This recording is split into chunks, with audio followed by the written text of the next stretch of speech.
forever. My book is getting published officially. Everything is signed. Everything is good to go. If you guys know any musicians, singers, whoever, send them my way, because my publisher is letting me embed a soundtrack as QR codes into the book. So, and I have some space shanties that I am looking for performances of. So, if you know anyone, send them my way. That's all I have. Any preference on male or female singers? Either or. I have certain songs that like in my head, like I have I think would fit better for a female singer, but I have other ones that would fit better for men. So I'm fine with either. Dope. Or both, or whatever, whoever. Phenomenal. Did you, Andrew, find out what the deal is with getting your own cover art done? I will hopefully let you know soon. So they have their own cover designer that they use. Figured. So it sounds like they probably want to go that route, but for one, it'll just be for their run. So in like 2 years, whenever that run ends, I can get a new cover for it. So like, even if it doesn't happen right now, it still might happen in the future.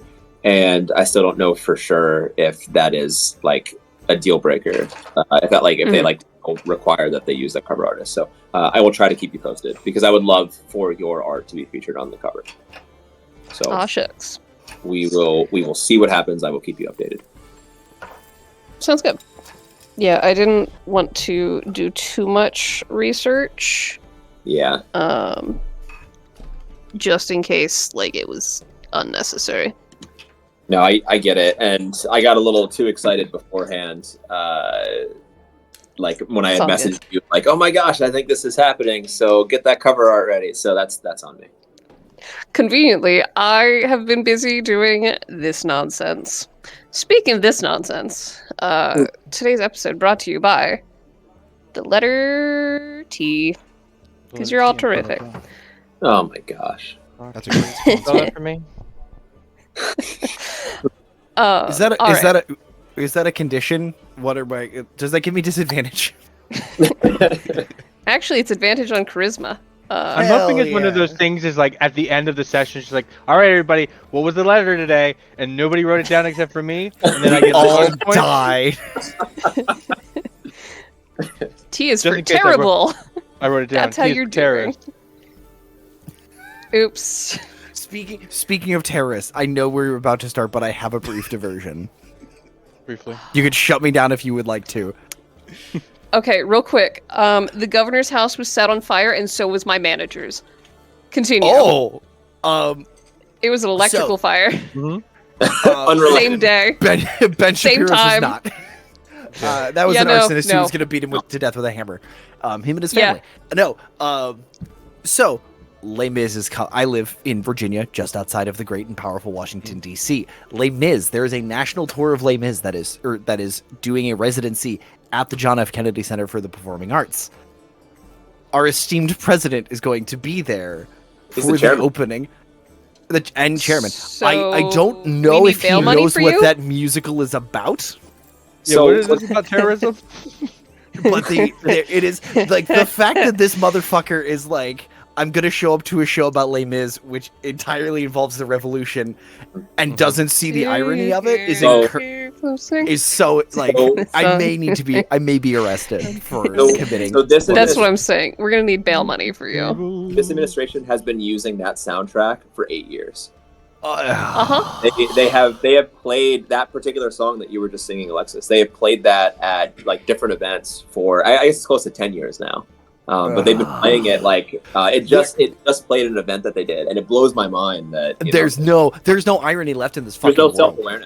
There's no self-awareness. There's like, I also can't wait for like if there is a protest to be rallied there. That he's like, if I want nothing more than when that song starts, the entire audience stands up and turns and faces the president and not protest Les Mis, which is a wonderful musical. You have the whole sign that says Screw the president, but Les Mis is good. You should go see it. I don't think Victor Hugo's going to be mad about it. And also, Curtis, what was the link I sent you? The signs from Denver's from the Hands Off rally. And there were a bunch of French ones. But also, like, I want, when that song starts playing, I want the entire audience to stand and either face his booth or leave. Just everyone leaves during that number, as, like, that would be delightful. But also, my boss is very large and is getting very into protests and coordinating with people. So I'm very excited to see what will happen there. It will be glorious. But if I get arrested, I'm so sorry. I'll miss you all dearly when I get deported to... Still going to need you here on Monday. No excuses. I don't think El Salvador has great Wi-Fi, but I'll do what I can. All right. So would somebody please like to give us a little recap of last week? Curtis wants to do it. Yeah. I volunteer. So all of us made our way to an unnamed inn, because I don't believe it ever actually was given a name. It is the White Hart. It was. I wrote it down. The White Hart. Hart. H-A-R-T. Not H-E. Yep. Yes, like the aminal. As all of us were enjoying our meals separately, a very, very drunk elf, whose name escapes me. Pilar. Yeah. I'm just doing so good at this, I swear. Drunk elf started shit with Navos, and then our dear, delightful Thane, paladin of the collective, jumped in and interceded. Punches started getting thrown, and everyone kind of got waded into the bar brawl, including Brun, because Vox threw some kind of foodstuff into the scrum. After the fight, we all kind of settled down, had a drink, and planned to assist Navos with setting up their booth in the morning, before we all split our separate ways. Brun and Duncan had a brief conversation outside involving some narcotics, and then we left, but I believe as we were coming back, we were starting with Thane having a conversation before we all went to bed. All right, nailed it. And since everybody chimed in, inspiration around the table. Woo! Oh, man. Thank you for the Curtis assistance. did most of the work. It's the little details, man. I could do all the big shit, but the names and stuff escapes me because I wrote all the names. I could do all the little shit. I interject the names. Also, as a reminder, we do have Duncan's rules. That workbook is available for us as Duncan's rules come forward. Perfect. I don't feel bad because I can't participate because I have them all. I've already won. You're just playing your own game in the middle of Alexis's game. It's the mini game. There will be points awarded later on. Yay! Speaking of points being awarded and such, I don't have to take anyone's temporary hit points today, so that's good. Did okay. Fan-freaking-tastic. Just checking that we're all good to stick around till 10 today? Question mark? Mm-hmm. Tentatively may lose power depending on how bad the storms are coming through here. But storms? Yeah, what? It's gonna be a good one. We'll do what we can. So, it has been a night. You all have had pretty decent enough lodging in the White Hart. Duncan, comfortable in your own home, as always. We will start with Thane in the top loft section of a stall at the stables. Hey. Thane, how long did it take you to get to sleep here at the Durable Draft? Probably a couple hours. Thane purposely came back to this stable instead of staying in the White Hart, which probably would have been a lot nicer. It definitely would have smelled a lot nicer. And they kind of came back here for a particular reason. which is the same exact thing that they are doing this morning. So yeah, it took me a couple hours to fall asleep. The sun is starting to rise. The town has been growing in population rapidly. Energy continues to build. You are one day away from the festival. And with that comes a large influx of beasts of burden and such that need lodging. So down below you, Thane, there is quite a lot of bustle with these animals as they're having to share space. It's probably a little too tight for what these animals are used to, being out in fields typically. But they do wake before you, kind of rustle around enough that you wake up, and eventually you will see the children of the Pui family coming down to get to work. So before they, like, as they're kind of just getting up, so Thane, kind of like with farm hands, because like they know that this family gets up early to get the work done, so they're trying to get up early too. And before they start their day, they're just kind of sitting up in this loft, looking out like a window or like a ventilation, like a hole or something that's there. And looking out at the house that's like next door to this stable. And through one of the windows, like they're just watching this family as the family is getting prepared for their day. Like this, so this is Duka and the kids and his wife. And right now, like all of Thane's armor is off because they had slept just like in their normal clothing, not in the armor because that's really uncomfortable. Mm-hmm. And between their fingers, they're just kind of fidgeting with a totem. Can't really make out what that totem is, but they're just watching this family. And then as the kids get ready and start coming out to the stable, like they're going to throw their armor on and greet them here. Is there a chance of being seen before you get your armor on? They would take great lengths not to be. Okay. All right. So as the Pui children are making their way, you see Brel first, the one that you had originally chatted with. And he'll call up to you. Hey Thane, breakfast is ready if you want any. Oh yes, thank you. I'll make sure that my helmet is on correctly, and I'm gonna come down to meet with them. Okay. Yeah. You know the drill by now. You've been staying with the Pui family in the stable for a couple of weeks at this point. You're pretty familiar with the drill. Hio comes out with the remainders of some food being gobbled down, waves a little hello, and holds the door for you if you'd like to go in and grab some breakfast. You've all been so kind to me. Thank you. Well, you've sure made all of this work a lot easier, so we appreciate it too. It's worked out for everybody, I think. We agree.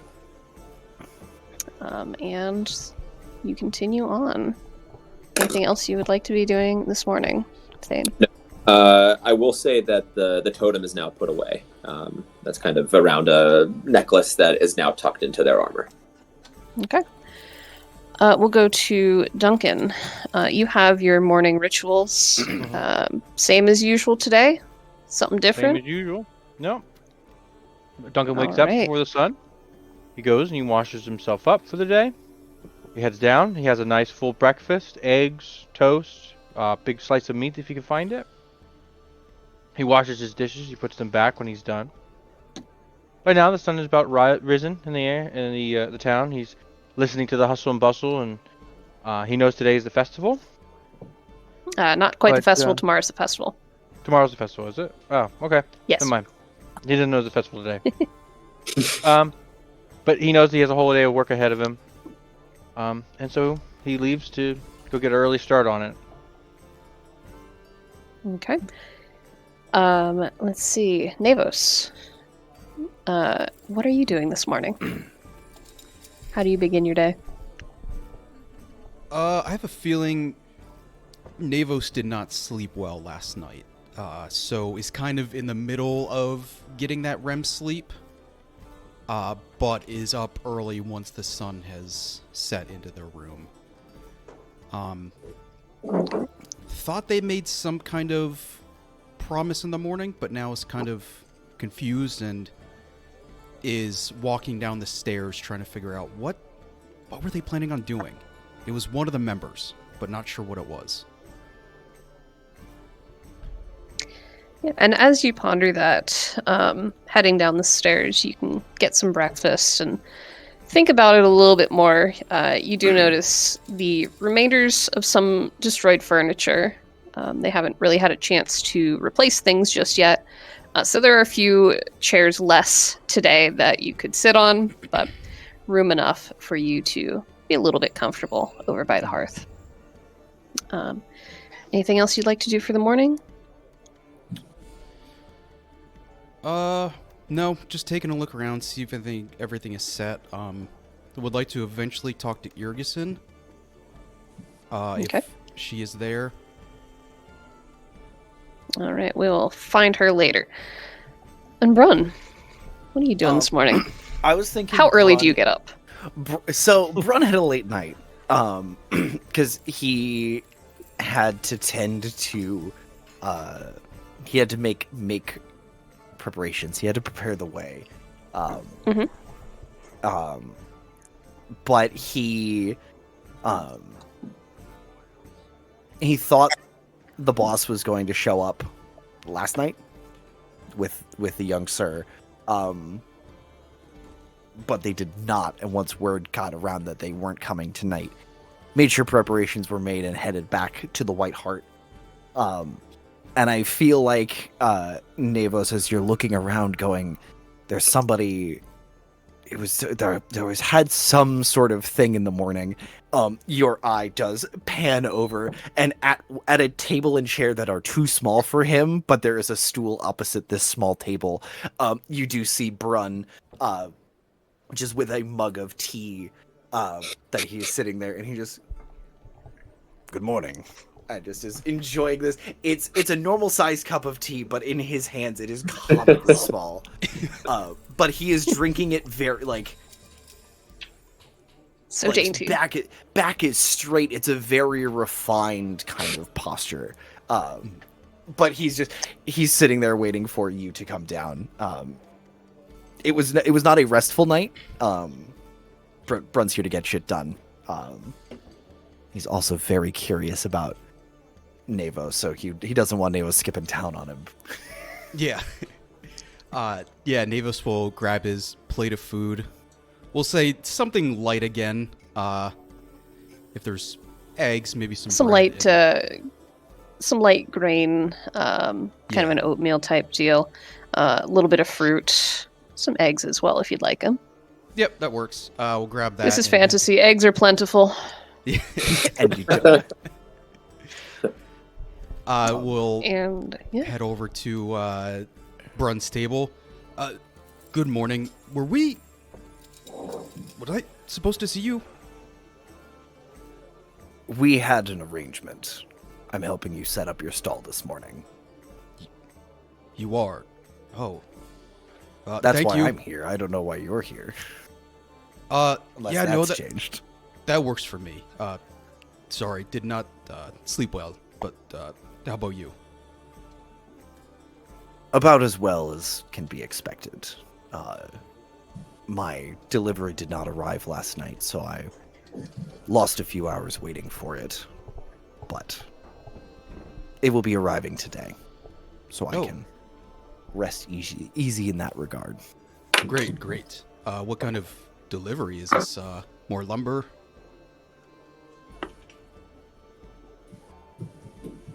It's a personal package. Something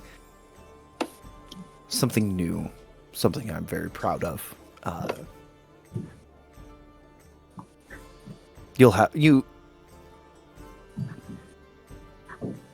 And kind of looks, sort of gazing at you, trying to get a read on your character. Mm-hmm. almost. Would you be willing to do... actually, OGM, could I do an insight check?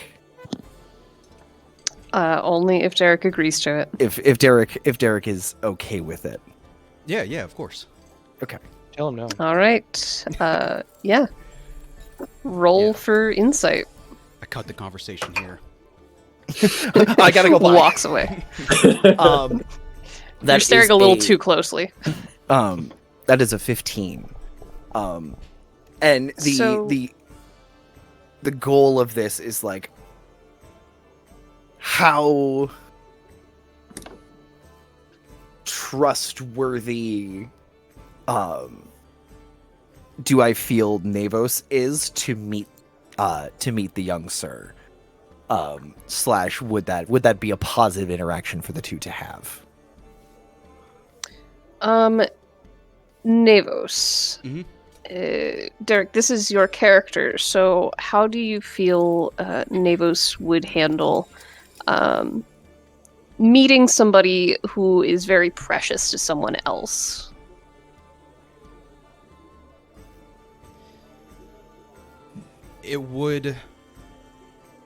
Navos would take it seriously, but also is not willing to push themselves into it. Going off our conversation from the previous day, a new city, a new history, Navos does not keep up with many people. Meet a few, leave, not much contact afterwards. So, Brun, noting the sort of scatterbrained nature of the morning greeting, where Navos doesn't quite remember exactly who you are, you get the feeling that he's not familiar with holding on to faces for very long.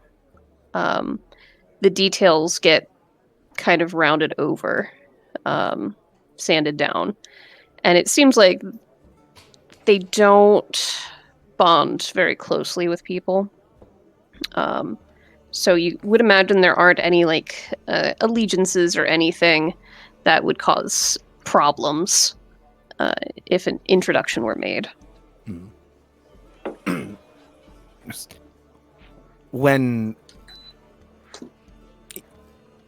If the time permits, I'd be happy to make an introduction if you would like. Of course. So lean back, sipping the tea, and also slide over a small, baked good that he picked up. I'm kind of thinking like a scone or like a croissant or something, like a little fancier than you would find at a I clearly stopped at a shop on the way in. And just kind of slide it across the table to you. There's crumbs and flakes of mine on the table. I'm just go. Whenever you're done, we can go. Oh, thank you. Yes, I mean, doesn't seem like Vox has maybe the closest friends here, but I'd say he's a close enough friend as far as I've met, and we'll munch on it. All right. So, brief reminder, you all were asked to generally stay together for the guard as they are working on investigation in case they need to come find you for any questioning, any further questioning, or to dole out any punishments as decreed by judge, jury, etc., etc. So, I believe... Duncan, you were also going to be helping. You and Thane were also going to be helping with something today. I was to finish my investigation. I still have to go talk to the mayor, or not the mayor, the councilman. Marlo? Cedar Spell. Marlo, yeah, because I finished the investigation and found out what the box was, and there's no woodlands. Right. Yes, so it would be pretty typical for all of you to check in with Marlo each day to see what jobs, assignments, etc. you would need. Let him know kind of specifically what you're thinking. So unless anybody else has any morning preparations they'd like to do, we could just skip to Marlowe. I want to ask Duca. This probably would have come up already, but what does Duca know about Selma? Because I know Selma was the one that I was supposed to be meeting, and that maybe she was a little selective.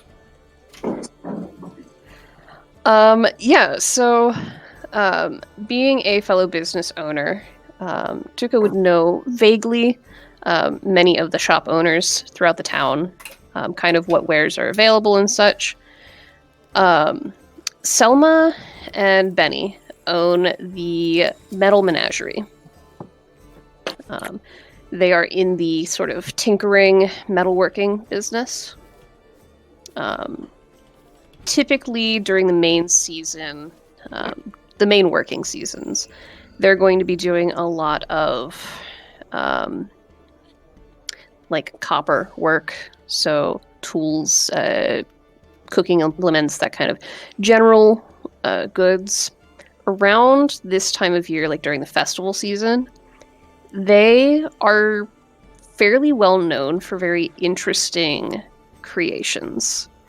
Selma, in particular, likes to make odd things, but Duca's never really had reason to go looking for those.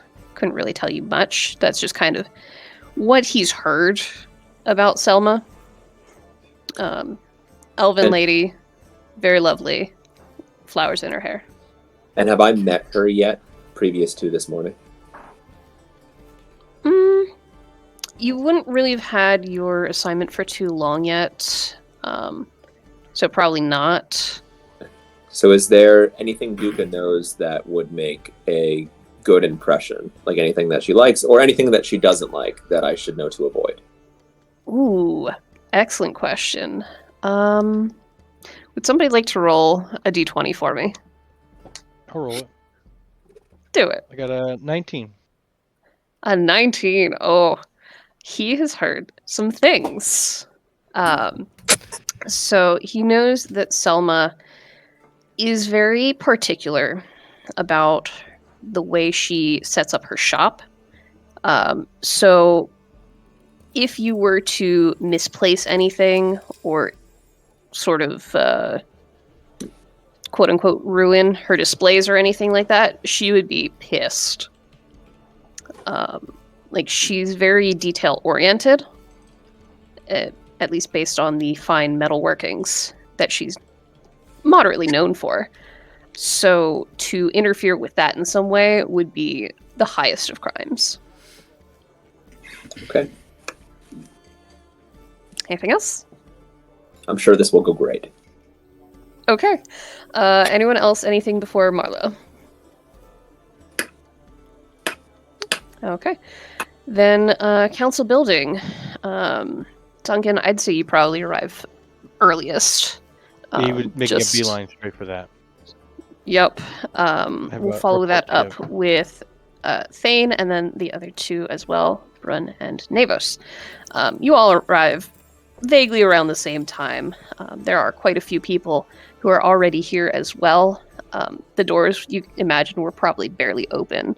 Orion, the half-orc receptionist at the front desk, clearly swamped with all of these people waiting for their assignments, trying to dole out as much information as possible, keeping it professional, but also trying to make sure that people are organized and all of that. So as you all enter in, you kind of see each other, and anything you would like to do before receiving your assignments? Okay. So eventually your turns come up, and Orion is the only one here. You get the sense that Marlowe isn't actually in the office at the moment. He's out and about, overseeing some things. So assignments for today. Ryan checks through the charts, the lists and things that Marlowe has left. You see a lot of very small notes, like very fine handwriting, so that it is like a densely packed page. And Orion's kind of looking through. Okay. Your names again? You were, we've got Brun and, Navos. You were, Thane. Thane. Okay. And, Duncan, of course. It looks like there's a note here. You all are to... Okay. So, you are to finish up Navos' stall today. Duncan, it looks like there's a bit of woodworking left to do on that. Thane, there's a bit of need for some extra muscle. Brun, of course, you'll be helping with that as well. And Navos will need you to finish the final touches on it. We did get the canvas in, but and he looks up to you, Brun. That may be a good opportunity for your height to come into play.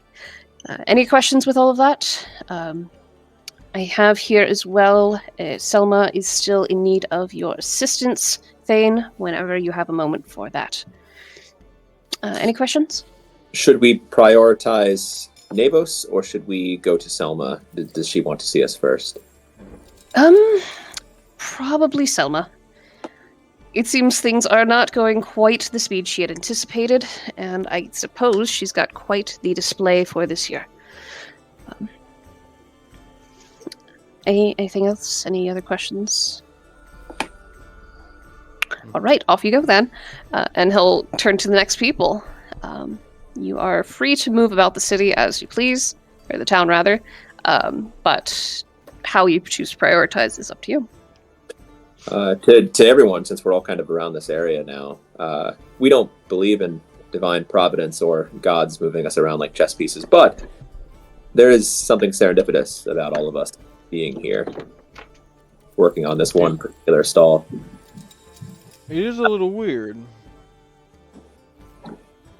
Do the rest of you think that maybe the guards reported us to the council and they wanted us all to stay together, which is why we're doing this? Just an easier way to keep an eye on all of us? You want to make a perception check? Can I also? I would like Brun has ideas about what the hell is going on, but I would like to. Yeah, I would love to roll that if for your ideas. Is there a different skill you would like to roll for that?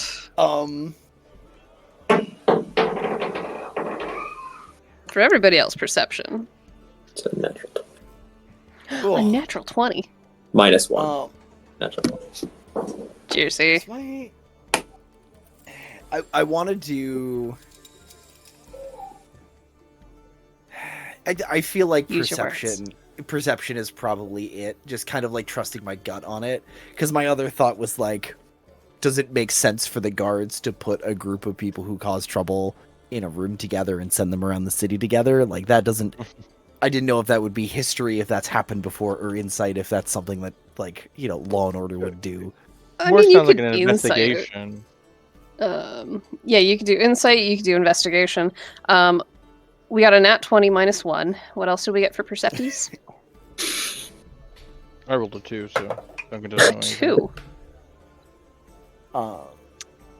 I'll do The morning sun shines in your eyes. Investigation. So that is a 17 total. Okay. And I have a 10. Derek? A 10. Okay. So Thane, as you're posing this question, you take a brief look around, and like the guards are not subtle. You do have a couple pairs of eyes on you, making note of where you are located, and informing each other of that as well. For the investigation, you're clocking the same thing, Brun. The intent behind it is a little bit weird. You're not entirely sure what's up with that. Navos, you said you got a 10. Mm-hmm. There's a slight pressure behind your eye. Very slight. Okay. we gotta get this guy some Sudafed. That's all I'm hearing. Just Duncan, the morning sun shines in your eyes as you leave the doors. dazing you just a little bit. I am so glad, for the record, that I can see all of your faces today, because this is such a treat. These ones do their job well, and I'll just tell everyone about the guards and what I'm seeing. I'd say it's about time to head out, right? As soon as possible. Do you need help would agree. at Selma's? Trying to push that was the task that we were given. If the rest of you want to come, you can. But I feel like we should stay as a group and be the best model citizens we can be. If my carpentry skill can be of use, but it sounds like it's more put to Navis' stall first. I'm glad to start wherever, but it's getting a little stuffy in here. Don't you think? We are the modelist citizen, and we will start with Selma. If the rest of you want to come, you can. The most model citizen there ever could be. I am the very model of a modern major citizen. So approaching Selma's shop front, Brun, you do know where this is. You have directions. I'm absolutely letting Thane take point. All right. I am not leading in this case. I am just like kind of moseying, looking around, and just like, again, moving with the herd, but absolutely Thane is leading on this charge. And Thane, you previously received directions as well, so it's no issue to find the metal menagerie. The outside of the building is a very bright, cheery, greenish tone to it. A little bit faded, a little bit weathered, the paint, but generally very nice woodworking around the trim. Duncan, you've seen this building before. You've passed by, I'm sure. You've probably stopped in a time or two for some pots or pans or something. I would almost venture to say that when we were leading to Selma's and Benny's, that Duncan knew the way and was kind of also in the front with Thane. Taking charge, I like it. The quickest path, the most efficient path there. Yeah, there you go. Counting your steps in between. Yeah, so it's very easy to find this place. And in the windows, you see, exactly as the name would suggest, a menagerie of metallic beasts and a variety of the more mundane objects. But as you head in, you can see that there are different little displays of all sorts of creatures and fantastical things made of metal. As you wander in, Benny is behind the desk currently. So Duncan, you would recognize Benny. Generally a pretty reserved man. He's an odd one for sure, but definitely a good match for Selma. Benny is currently helping to pack some things up on the desk, kind of buttoning things together, wrapping them up for safe passage. Hi. Welcome into the Metal Menagerie. Something I can help you with? Thane... Sorry, go ahead, Duncan. Hey, it's nice to see you guys again. We're here on official councilman business. We heard that you guys needed help. You must be here to help Selma. Yeah, she'll be running the stall this year, our little satellite location. Yeah, I think she's out back getting some stuff together. Tell you what, you hang out here for a little bit. I'll be right back. Just be careful with the displays. Perfect. Thank you. So Thane got distracted as soon as they walked in here, and they are just enraptured by these sculptures, these creations that they're seeing, and they're gonna pick one up. And Thane, it is the most egregious use of materials you've ever seen. These things serve zero purpose.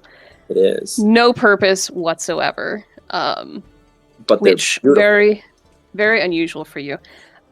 As you get closer to touch one to pick it up, the metal, you see there are tiny, like fine little pieces and parts, and as the light kind of dances across the surface, it almost looks alive. The creature that you reach to pick up, what draws your eye first? I mean, if I'm looking for any details, it would maybe be just anything that strikes me as like more lifelike than anything else. Like something that is, it's like unnatural to the material. There is a feline creature with these tendrils from its back, from its tail, that end in kind of a paddle shape. And like looking really closely, it almost seems to breathe. Like you could almost imagine how those muscles would move and shift as it walked. But as you grab hold of it, you feel cold metal. It's very fine work. It's very light. And it really doesn't weigh much, but the attention to detail is exquisite. Even without a background in metalwork, you can tell that this is masterfully done. And Benny is going to call to you, please be very careful with that. The tendrils tend to, they're not the strongest. Can I roll a Constitution saving throw to see how... I want to see how I react to this, because it could be one of two ways. And I want to sure. roll for it and see which way it is. That's a natural 20. I love that. It's what? That's my second natural 20. Weighted dice. Yeah. I'm so how do you using the digital? How do you react to this? Thane keeps it in check. They take a little bit of time just inspecting it. There's like a pang of something, but then your training, they are able to keep it at bay. Dampens down everything. Your training kicks in hard, where you keep it together. And this is a little much, and Thane's gonna put it back on the shelf. I don't even like it anywhere. Stupid. So Benny has gone back through a curtained off area, and just a little bit later, actually, real quick, Duncan, you were talking to Benny the longest. Can you roll another thing for me? Sure. Let's do perception with advantage. Okay. What are the other two doing while this is 17. happening? 17? Advantage. Nice. Nevos, Brun, what are you doing in this shop? I'm watching Thane the whole time, kind of, as I'm looking at the other sculptures, just watching him kind of like freak out a little bit. Because this kind of feels, I don't know, not like homey, but it's comfortable. Nevos likes this feeling of the odd sculptures that feel like they're alive. And Brun? Brun is standing as compactly as he can, just directly in the doorway, trying not to fuck with anything on the shelves. The most careful bull in this china shop. He took a step in, let the curtain or the door fall behind him, and he is standing there,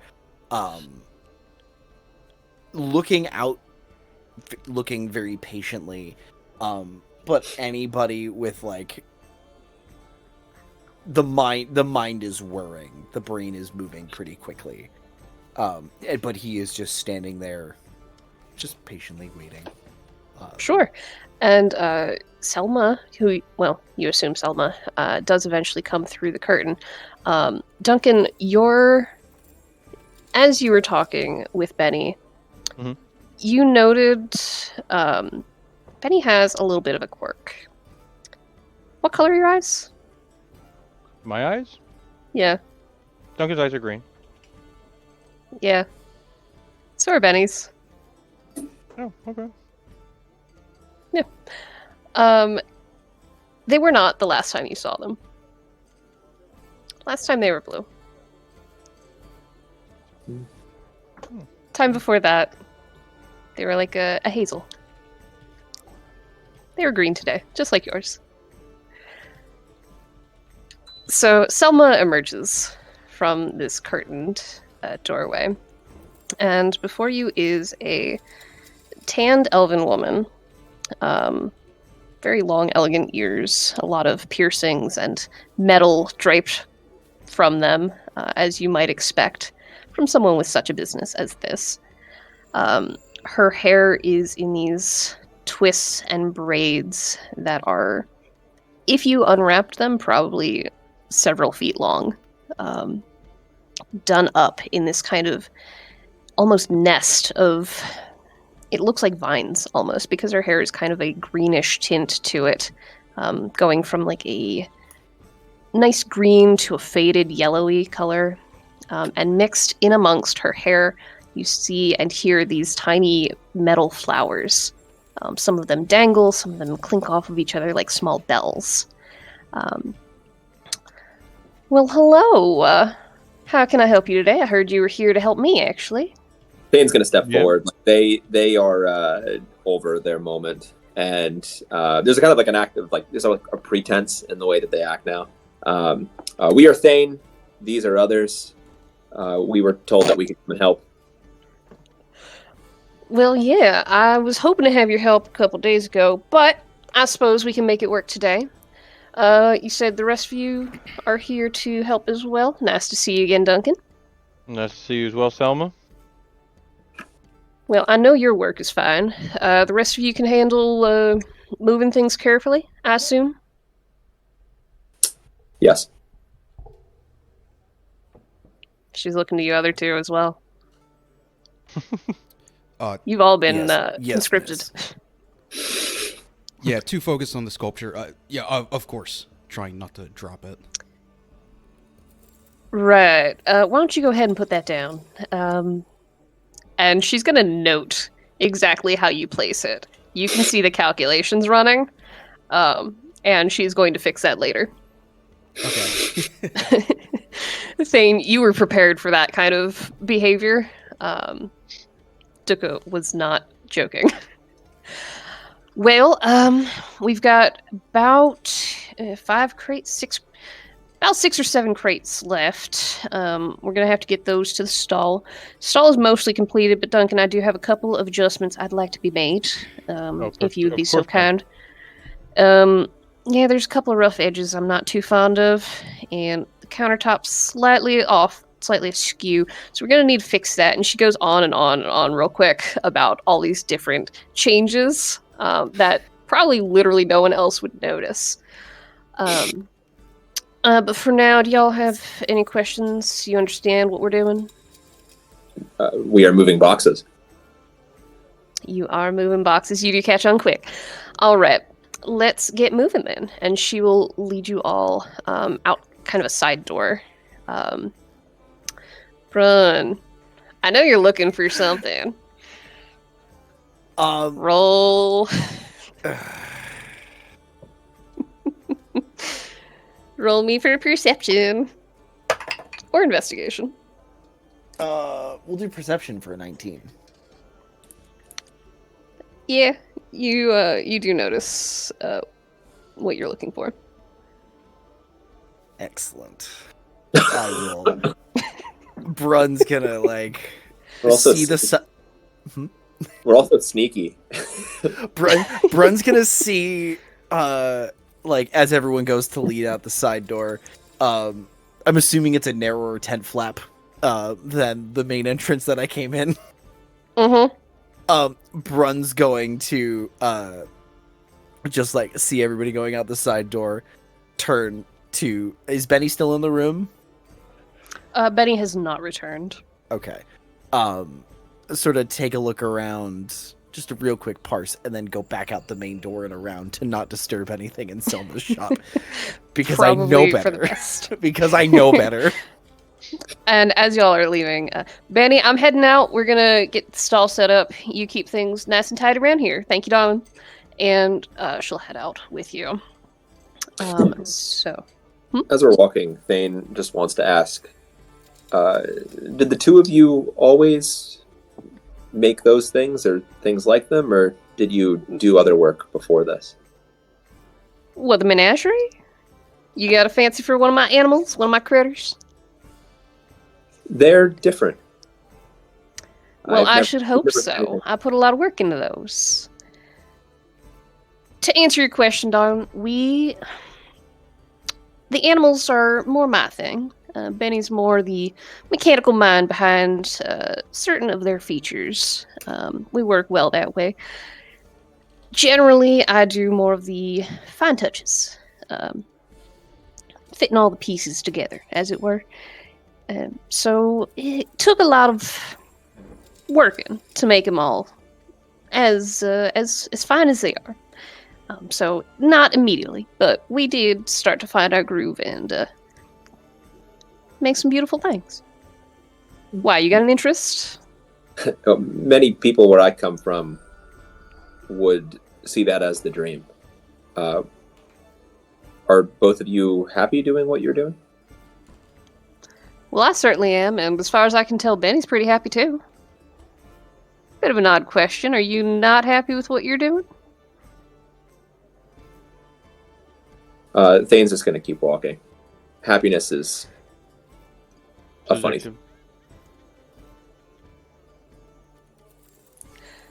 Alright, well, alright, could you two, let's see, well, you, big feller, you probably don't need much help, and she'll direct you toward one of the larger crates. So that one isn't quite the most, that one's not quite as delicate, but, you know, do be careful, we don't want you to dance. I didn't intend on juggling these, but thank you. And we'll, like, foist it up very securely on one shoulder and just be waiting for everyone else, waiting for instructions on what stall to go to next. Derek, could you please roll for me a sleight of hand? I love watching Andrew's face. Andrew, you are taking my rolls today. That's a 9. Oof. My next roll is going to be shit. Just wait for it. Perfect. The dice turn at the best times. So, Nevos, she directs you. You get the feeling she was not too impressed with how you placed the animal back. Mm-hmm. So she's going to direct you to another box that, as you move it around a little bit, it sounds like it's got more pots, pans, etc., etc. And Thane, could you also roll me a sleight of hand? Mm-hmm. Oh, no, wait. You already did that to place it back down, didn't you? Was that the nat 20? To put No, that was to hide your... Yeah. Yeah, that was the nat 20 was to hide your reaction. Yes. Yeah, that's... Yes. Alright, yeah. Give me a sleight of hand to see how you handled the kitty. Okay. Kitty weapons. 17. Not bad. 17, yeah. She will direct you toward a smaller box. Similarly, fairly light, but it sounds packed, like densely packed, if that makes sense. It should be a lot heavier. You would assume this has more of the creatures. And Duncan, she's going to look to you. You... can you carry things, or...? Yes, I can carry things just fine. Alright. Well, and she'll pass you another box with more pots and pans and things. And he'll hold it out, one hand grabbing the far side of it, his other hand is like nub underneath the box to support it. Okay. And off you all go. Thane, and she'll chatter the whole way if you let her. Yes, Thane. Thane is going to hold this box like it is the most precious thing in the world. One, because there's value in a job well done, but also because part of them values what's inside, and they are going to be super careful. Like, they will kill anybody who like tries to get to this box or threatens it. They love this. Selma will remember that. As you arrive to the stall, it is a very similar setup to what you saw in the shop, actually, where the more general wares are kind of around the outer edges. Brun, you actually pass by Cynthia's stall as well. You can see that the fabrics are kind of strewn everywhere. Like, if there were a more perfect foil for the precision of Selma's stall, I would be impressed. Cynthia has all of these garments and fabrics and odds and ends strewn everywhere. For the other three of you, Cynthia is a little old lady who... She's a tailor, based on her stall, a maker and mender of clothes. And you see her chatting away with somebody as you pass on by. I will absolutely throw her with like the one big box like perched on my shoulder. I will, as we're walking by, I'll throw her a quick wave as we're going by, but continue on, just like a quick thumbs up as well.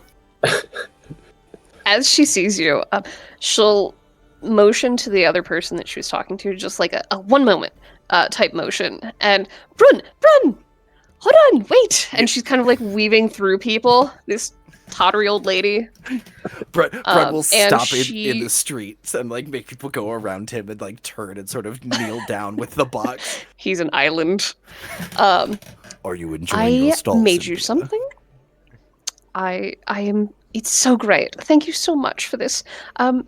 So I made you something. And she is going to present you with a small package. Now, I hope you love it. I took my best guess at what you would like. But yes, thank you so much. Thank you so much. And she'll give you a pat on the knee, or whatever she can reach, and make her way back to her stall, waving goodbye. How big is this parcel that she's given me? It's not very large. It's a small mailer type size, if that makes sense. Maybe about 7x4, 7x5 inches. Cloth or something flexible on the inside, just kind of running it between my fingers. Scrunchy. It squishes. Brun takes a second as everyone is sort of going around him and is just like sort of staring at it, with a softness in his features. And then tucks it in, like, not even in a pocket, just like wedges it in the sort of like crossed vestments he's wearing, like in between some of the buttons, and then stands up and looks for everyone else, and then follows them with his crate. Yeah, you hear Selma calling. Are you coming? Come on. We got stuff to do. Had to fix my grip, ma'am. I didn't want to drop this. Well, I should hope not. And she'll continue on. On your way as well, Nevos, you do pass by your stall, and you do see Yergson at her stand next to yours as well. At this point, it is mostly constructed. The fabric is kind of rolled up in a bolt, kind of on the countertop that you requested. Calligraphy is not done yet, which you did specifically request that you, or offer rather, that you could do. So they've left that to your hand. But yes, as you are passing by, you do see Jurgensen chatting with the other druids, and she'll give a little wave to you, mouthing, "I'm so sorry." Talk later. Yes. Okay. Yeah, we'll give a shake. We'll respond also, like, talk later. Like to catch up. Right. And she'll give you a little wave. Keep you going. Selma, she has a very brisk pace. You know how some people, like, everywhere they're going has to be immediately where they are? Oh, you mean like Duncan Dubois? Duncan Dubois is in step with Selma. Of urgency. Like, the pace is set, and Listen, you are I got like 6 it. years left. I'm not wasting it. We got places to be. So yeah, as you are going along, Selma is chatting with you, Duncan, about yeah. So how's all of the business going with all the woodlouse I heard about? Oh yes. I'm still an ongoing investigation. I have yet to give my report. I don't think rumors Well, you are didn't true. find anything at mine, did you? No, I didn't find anything at your stall, nor any of the other stalls. Suffice it to say, I don't think there was a woodlouse infestation at all.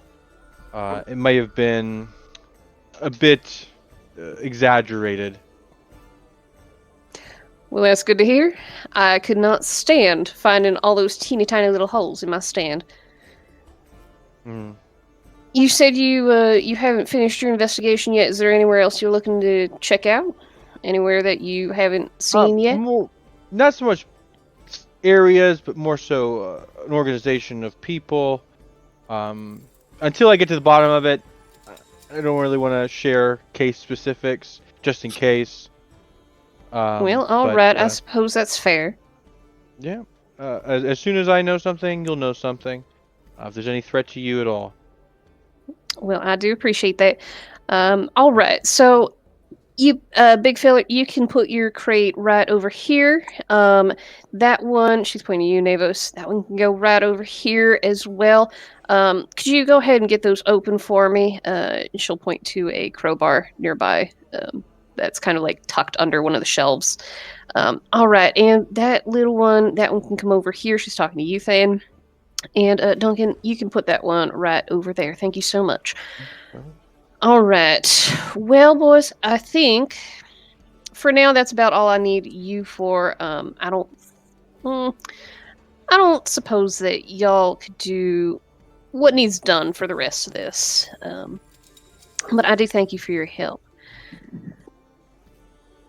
I suppose, do you need anything from me, from Marlowe? Let him know that I'm satisfied with your work. I mean, a good review. Maybe next time you see Marlowe. For you, Duncan, always.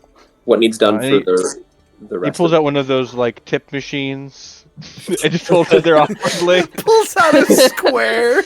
It's a cartridge square. Yeah. No, but he does. Give like a bow and silent thank you. Duncan, while you are here, and she'll point out a couple of those flaws for you to fix as well. If you want to give me... Do you have a tools check or anything like that? I mean, there's sleight of hand or like a... Do you have like tool proficiencies? With just regular building tools and things like that. Yeah. Go ahead and roll... go for sleight of hand.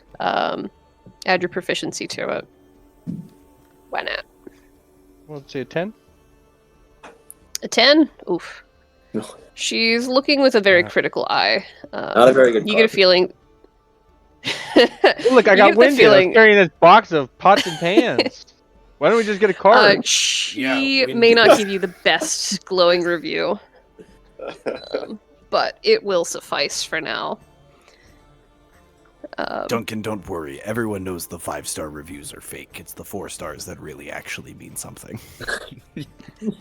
So at least I didn't buy any reviews. Fair enough. So that is that for now. What do you guys want to do now? Where are you off to next? Selma, are you sure that you don't need help with anything else? Thane's like there's like an internal struggle where they're ready to move on, but also like they kind of want to stay and look at these things more. And there's just like a weird dichotomy there. How obvious are you being about this desire to stick around? I rolled a I swear to God, my landlord is outside with his motorcycle. Yeah, that's right. You leave. Leave the house you own that I rent. Get out. Anyway, so sorry. What were you saying? How obvious are you being? I rolled a nat 20 before, as far as showing any of this externally. So it's more just for how I'm playing it. But okay. I do say that, but just the rest of you can know that I want to say. She takes stock of you. Again, you can see those calculations running.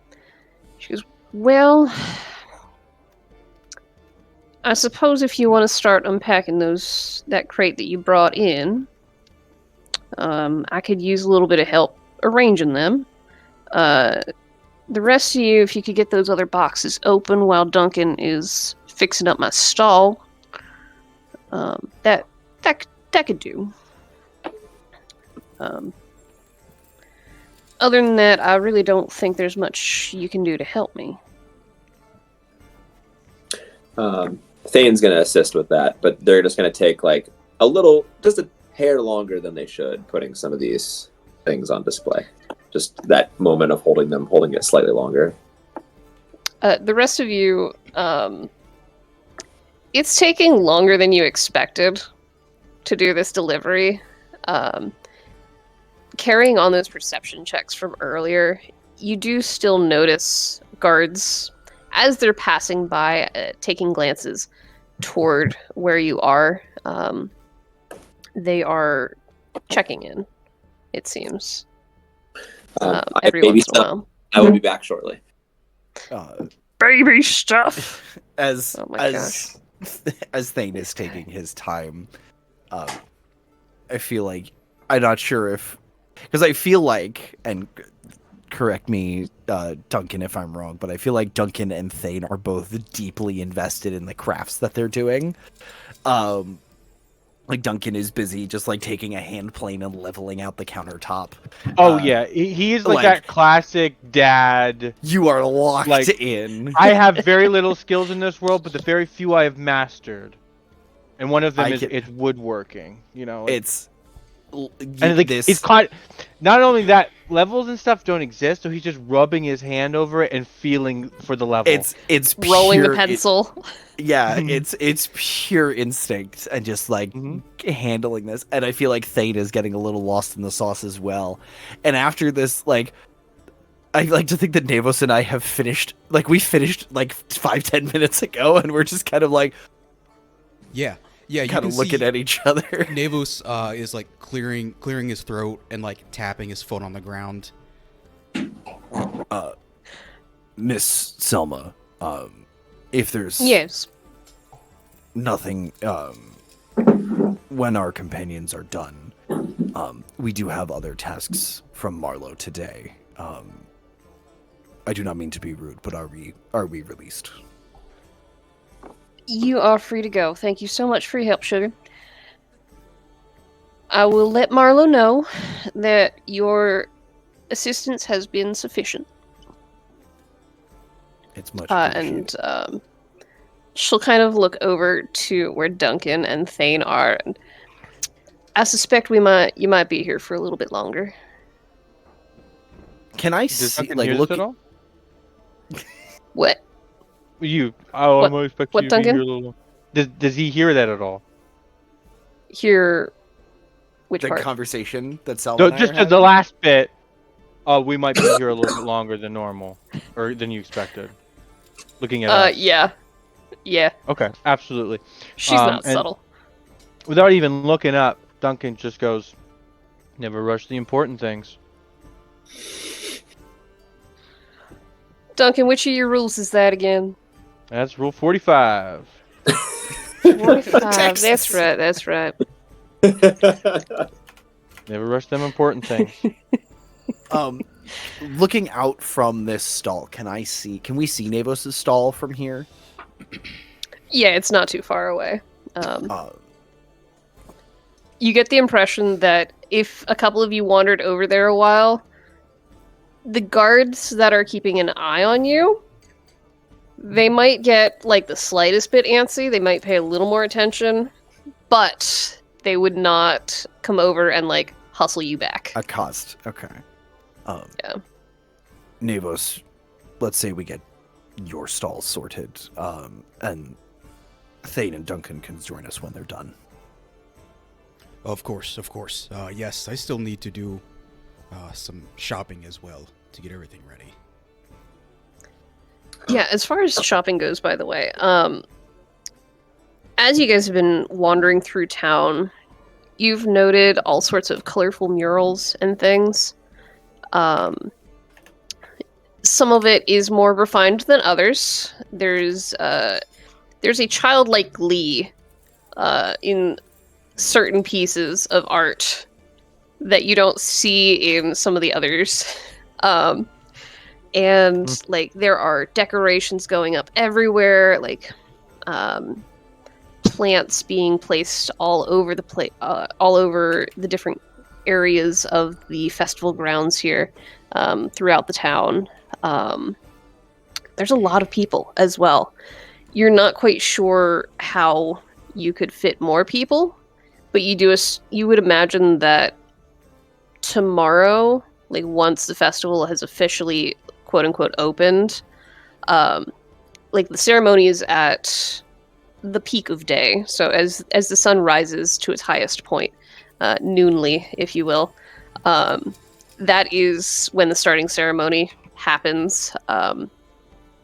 So leading up into that, there are many vendors that are pretty well finished. So if you want to do some shopping, if you want to stop anywhere, there are also some games and such that you've noted.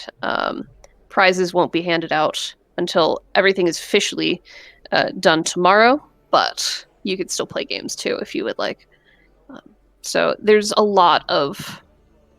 crowd crunch going on in certain areas, mixed with people still working and trying to get things set up.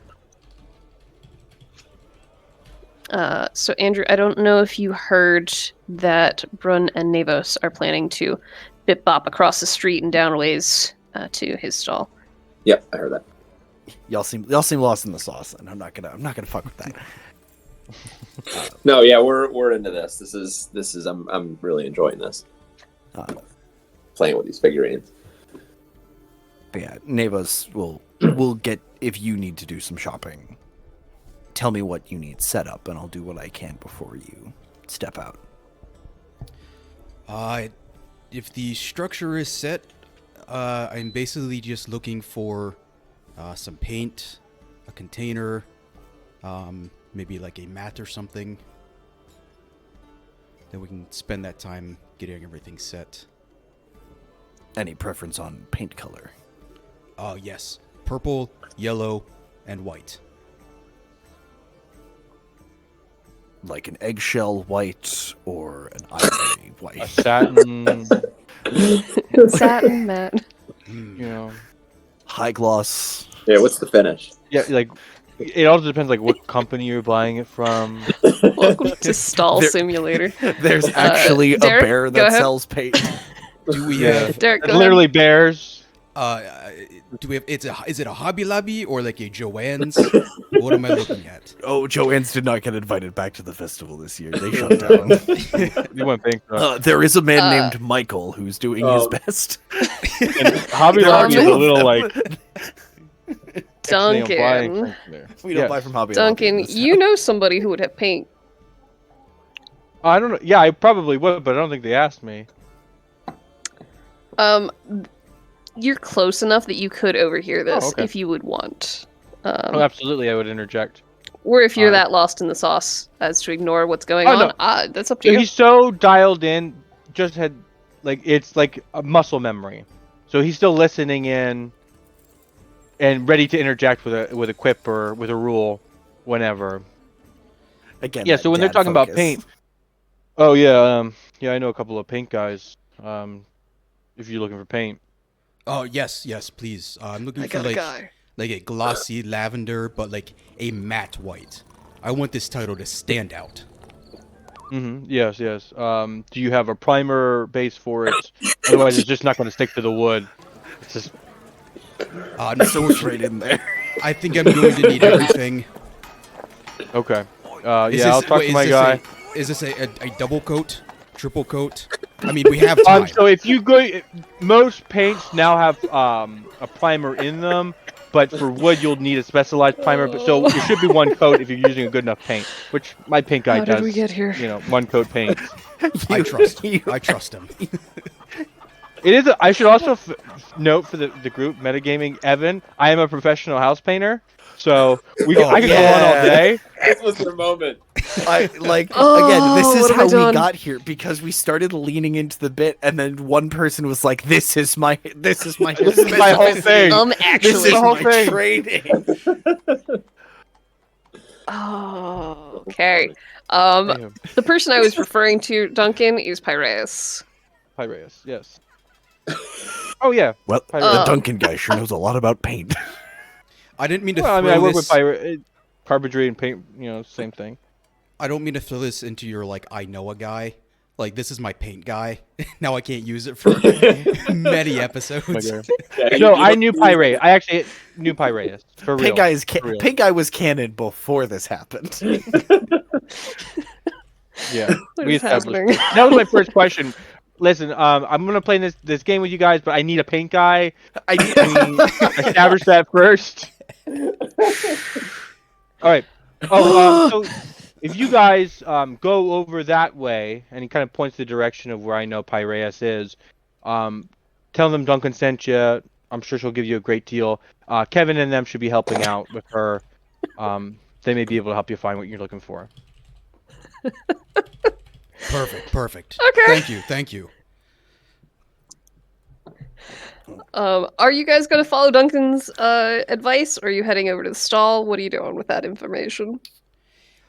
Yeah, I figure let's get that done first. I mean, there's not really anything else to do with the stall. Yeah, Brun is following Navos's lead because Navos has now replaced Selma as the client. So new client acquired. Yeah, just yes, literally whatever you do, I'm following no matter how long it takes. Or even if you stand there and haggle for 45 minutes, Brun will stand there quietly and wait. All right. I will say, in the time that it took you guys to chat about all of that stuff and talk about paint, Duncan, you have finished things up to Selma's lowest expectations. But they are meeting her expectations vaguely. Thane, you can't call me out on it. How do you call out the one-handed carpenter? Very carefully. That Yelp review is gonna be fucking scathing, though. Thane, by this point, you have unpacked all of the animals as well, because that was a lot of talk about paint and details with you guys just standing there. That's canon now. So you all are. I'd be upset if it wasn't. You all are free to move about the cabin. As you head down the street toward Piraeus, you do hear some commotion. And Duncan, are you leading the way? If we're all going to Piraeus, then yeah, I would just take her to that. Or take them to her. Yeah, you hear some commotion, and Kevin and the gang roll up. Oh, hey guys! There's now a gaggle of children surrounding Duncan. Mr. Duncan, Mr. Duncan, Mr. Duncan! Look what we did! And these kids are covered in colors. I've been walking around. I've been seeing your guys' artwork. With your chalk. You guys have done some very beautiful pieces so far. Like 4 or 5 of the several immediately start like grabbing your arm to try and pull you in different directions to show you their particular pieces. They are so ecstatic about everything that they've done. Whoa, guys. I'm on a job right now. I hope you can respect that. I will come and see every one of your art pieces as soon as I possibly can. And Kevin snaps to attention as you have taught. As you should. The others following suit very quickly after with like little salutes. And they're like, right. Yeah, so this is our job too. Remember, we got paid, and they're so proud of that, right? And they're just they're buzzing still. Like, as much as they're trying to hold it together, they are children who are trying to show off what they've done. Do you need any help with what you're doing today? Who's that guy? And they point to Navos, and they're like baffled, right? And they're also pointing to Thane, and they're like, "Why do you have a guard with you?" And then they point up to Brun, and they're like, "Why is he so big?" And just thousands of child questions. Are these your wards? Yes. They are. No, I wouldn't say wards necessarily, but Squires. Friends. Let's start with friends. But you're training them. Giving them life advice, coaching, if you will. It's hard sometimes out there, and we all need a little advice from time to time. And the kids that are gathered around you, Thane, they start like, these kids are so excited, like they don't have a concept of speaking one at a time. So like, they all start telling you different things that they've learned from Duncan and rattling off different of his rules that they think are most appropriate for right now. And I don't have the list, or I would start giving you some, but also that's. You can call out, you guys can roll a number, and I'll tell you one. Yes, somebody roll a D100. Working. Hold, please. 44. 44. That's a good one. This is actually one that I think I've used when I went to the tavern in my solo session. Rule 44, one of the children's scouts. Information is best gathered where the locals gather. That child was so high-pitched, I only heard the last half of the sentence. Can you say that again? In a normal voice, translation, the subtitles say, Rule 44, information is best gathered where locals gather. So going to the White Hart, I was looking for information. That's why that one came up. So, Navos. Continue. Go ahead.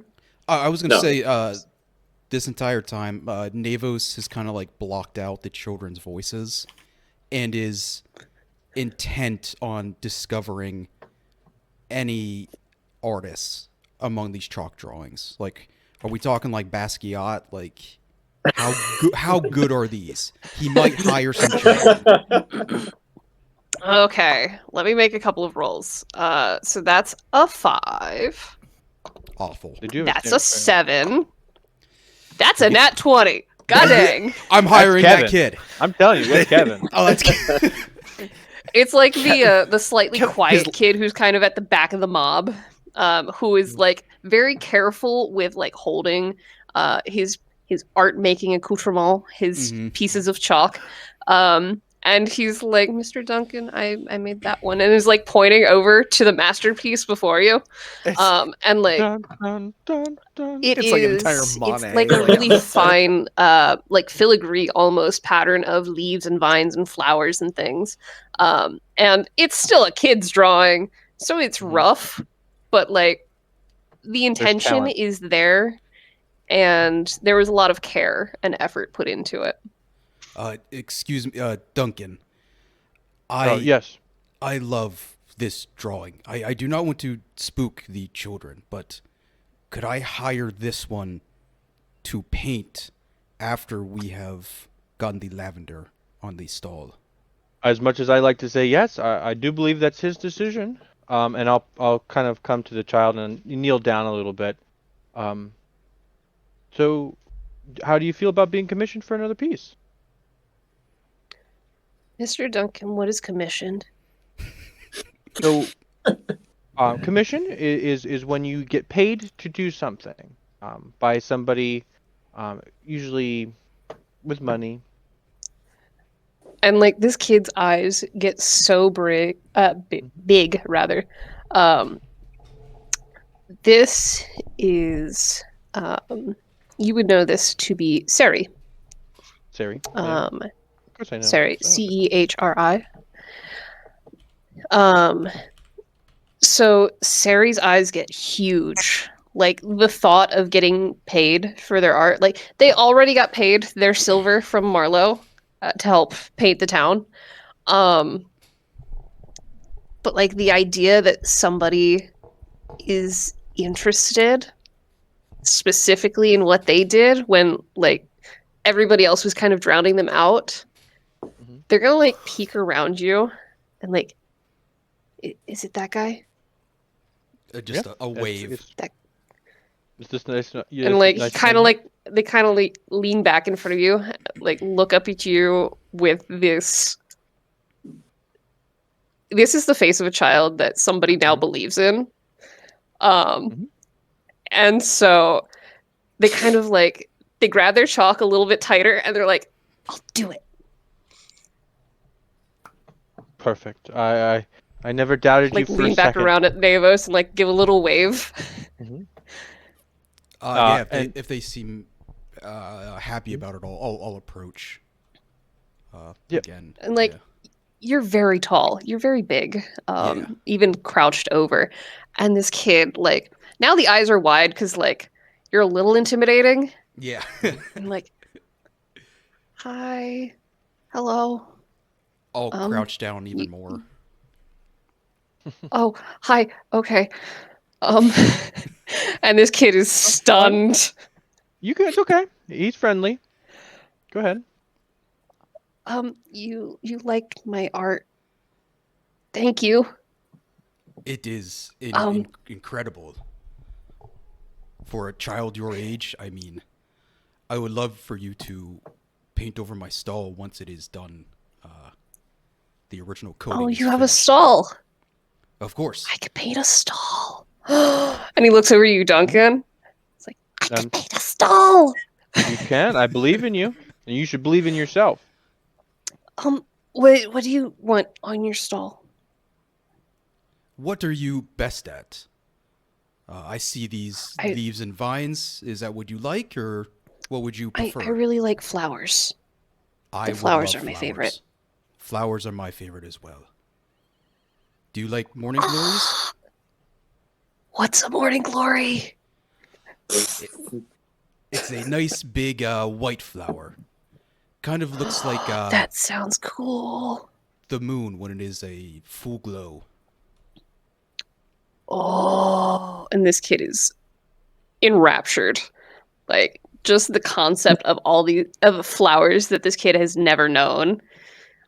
Their mind is expanding with possibility. This is also a 7 or 8 year old. Yeah. I have someone you might want to meet as well. A druid next to my stall. But we can figure that out once we are all set. Okay, which stall is yours? And I can get some paint from Piraeus. I'll point over to it. That one right there. Okay, and you morning glories, big white flowers. Anything else? I can do other ones, and they like point to the little daisy looking things. The kid flowers. You know the ones. Yeah. Anything colorful. Okay. Duncan, I'm gonna paint a stall. Yes, you are. I knew that you could. Kevin. Just for the record, the rest of the children are mobbing the rest of you. Mm-hmm. Well, I'm gonna call it there's like 30 or so of them. Say that again, Duncan. Sorry. I'm calling out for Kevin to come back over here to join us. Yes, sir, Mr. Duncan, sir. Can you take Ceri here take her to Piraeus to get some paints, and then can you take them to Navos' stall so that they can get set up and stay with them, just so that we're doing the buddy system here.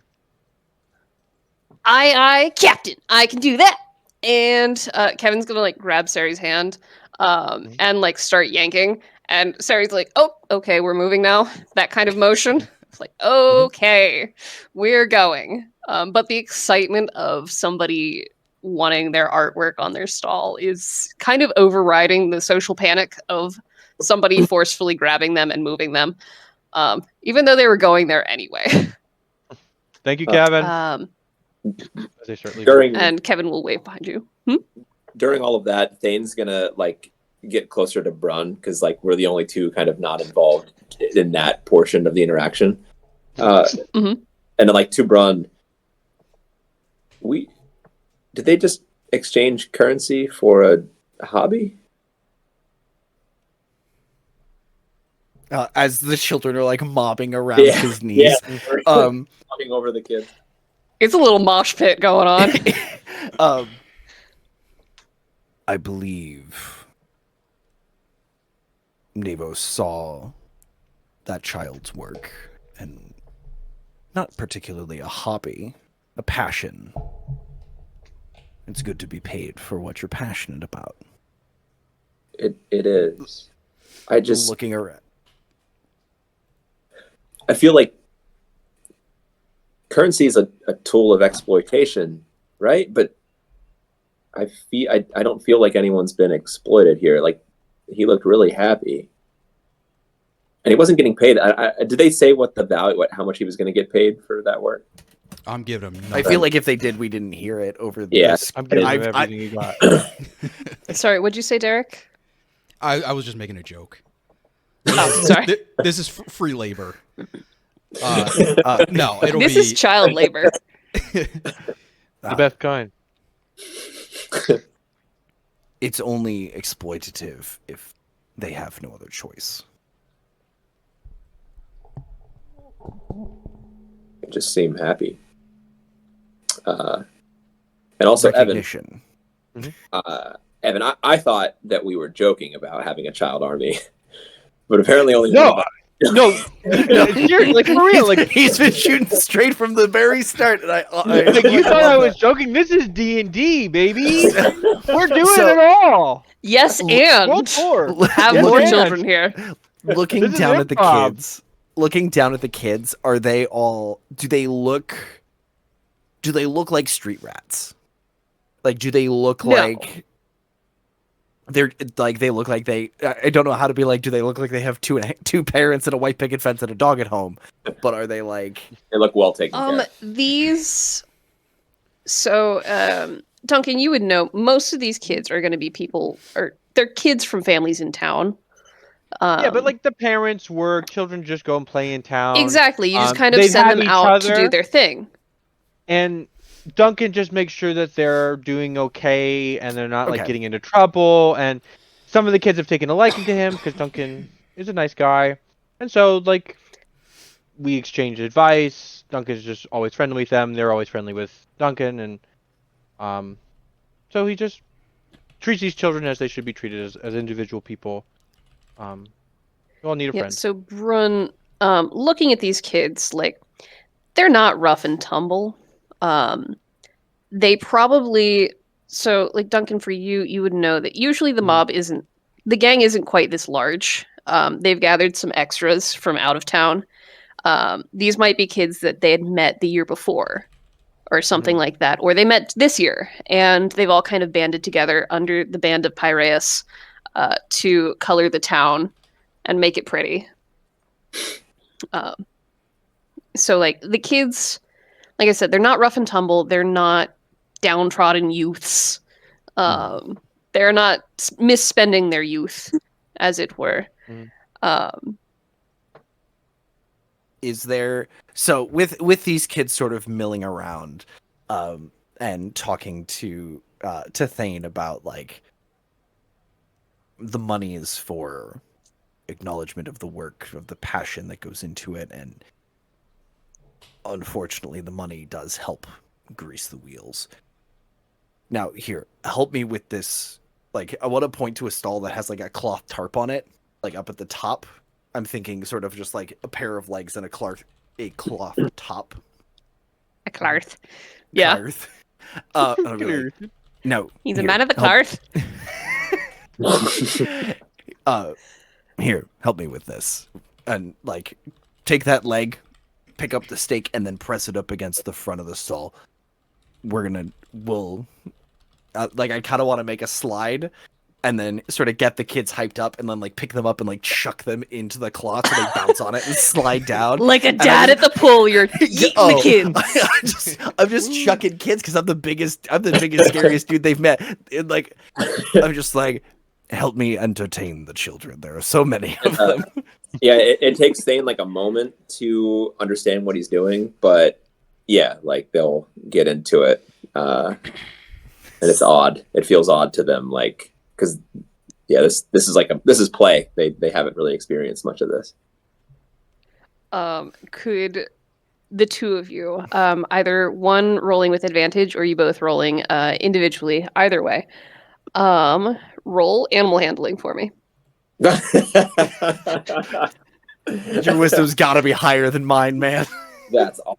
I have some wisdom. Or do you want to make it a pair of... We'll make it a pair of rolls because we do have... Do we need to declare inspiration before the roll? Or can we use it afterwards? No, you can use it afterwards, and I will give you... It doesn't have Goddamn, to be charisma. Dude. 20 plus -1. Okay, for real. Are you like... I'm not... What's going on there? I'm not doing anything, I promise. That's really fun. Incredible. So yeah, animal handling is a 16 for me. 15 plus 1. Okay.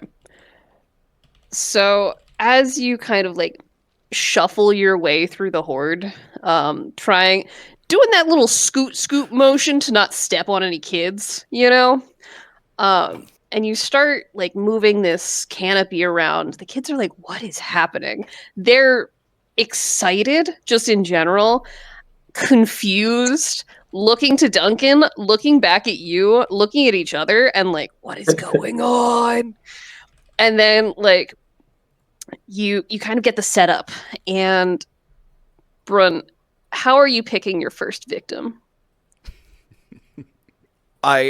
I'm gonna like sort of kneel down to be still towering above them, but slightly less so. I go, would any of you like to learn to fly?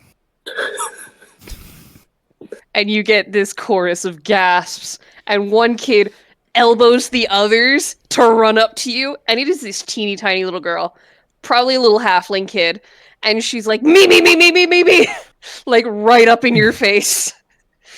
As much as she can, because she's like 2 feet tall.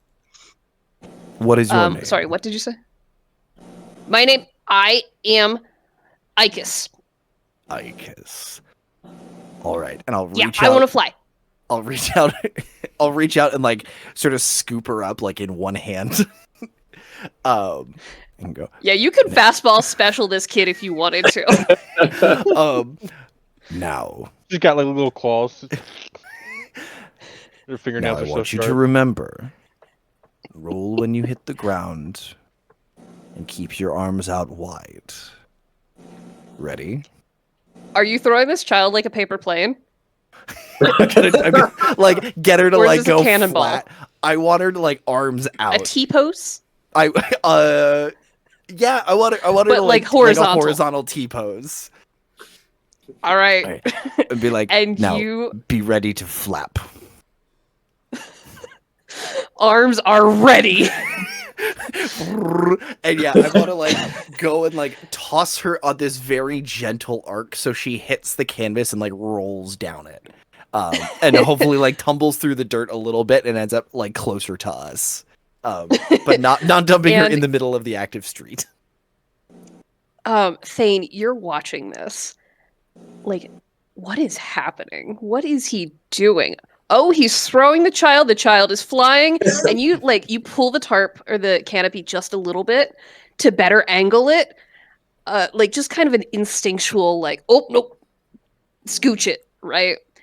This kid hits the tarp, rolls, tumbles, is laughing and screeching the entire way, tumbles through the dirt, lands on her butt, and is like thrilled and starts screaming, "Guys, I flew!" And the rest of the children erupt.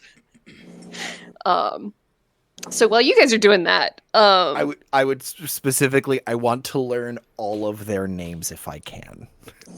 Like, ask them their names. No. I don't need a list. Okay, because I can give you one. Maybe later. Like, right now, I'm vetting. Right now, I'm vetting people. My children from me? No.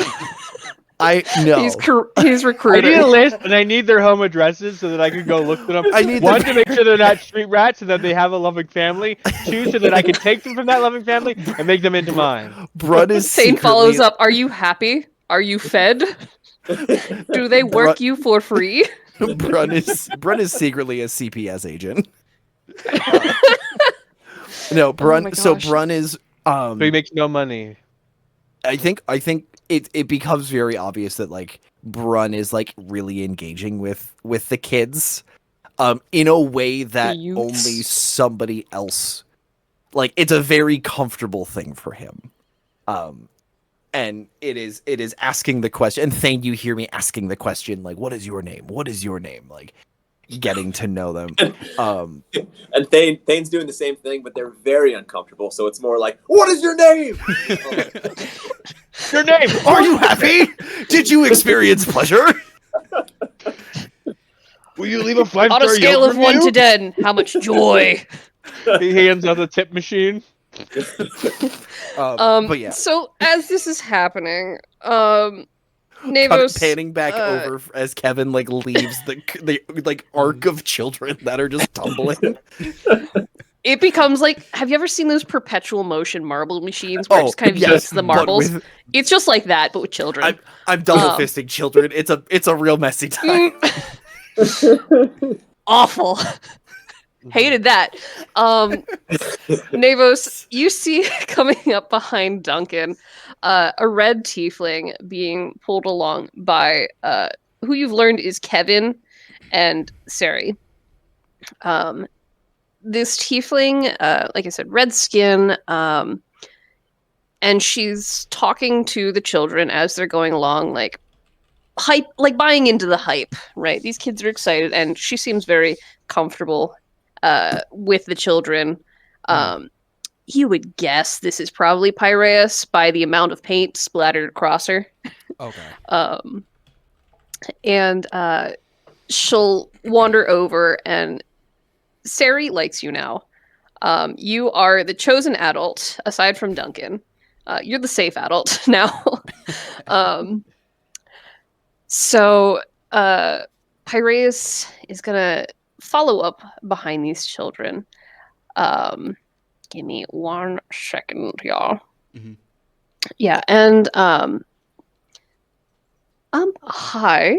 I take it you're the one commissioning Siri here.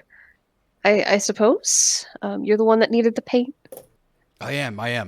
Yes, Navos. I guess you are Piraeus. Piraeus. I am. And you.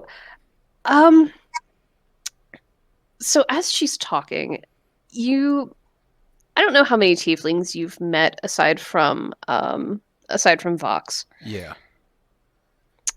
Tieflings are weird.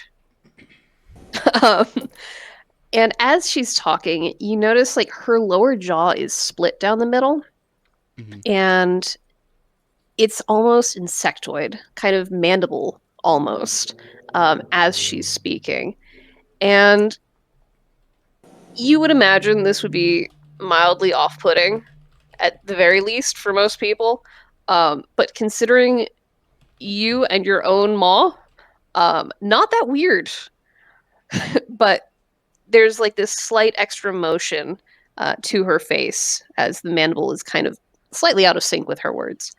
But she continues on asking about the paint that you're after, and like what work you'd like done, because she's going to direct this child a little bit to make sure that things are proper with this commission. And what kind of compensation were you looking to give our young artist here? Because artists get paid, dang it. Yeah, yes. This is my fantasy. How much are all of the items that I will be purchasing? For the paint, that will come out to, you said you wanted, what colors was it? Purple, yellow, and white? Yes, please. And if you have 3 tins of paint. Any purple mats and just an empty container. I think we can make that happen. And she'll say like 2 silver. Oh, yeah. That'll be perfect. I would like to give Sari, how does 2 gold sound? And there's this shock on Piraeus' face that like she's gonna try and hide pretty quickly. And Sari like looks at you with no concept of what gold means. And like looks at Piraeus. And Piraeus kind of like settles the face a little bit after the shock. It's like, if that's what you would like to give for their artistic abilities and skills, then I think that would be more than fair. Looks down to Sari, and Sari's like, kind of an enthusiastic head nod, like, mm-hmm. That kind of, yeah, thank you, Curtis. Yeah, you have stunned Piraeus with that one. Which stall is yours? And we'll get that paint and those supplies sent over, and we'll make sure that Sari does an excellent job. Perfect. And you give directions. Point over to it.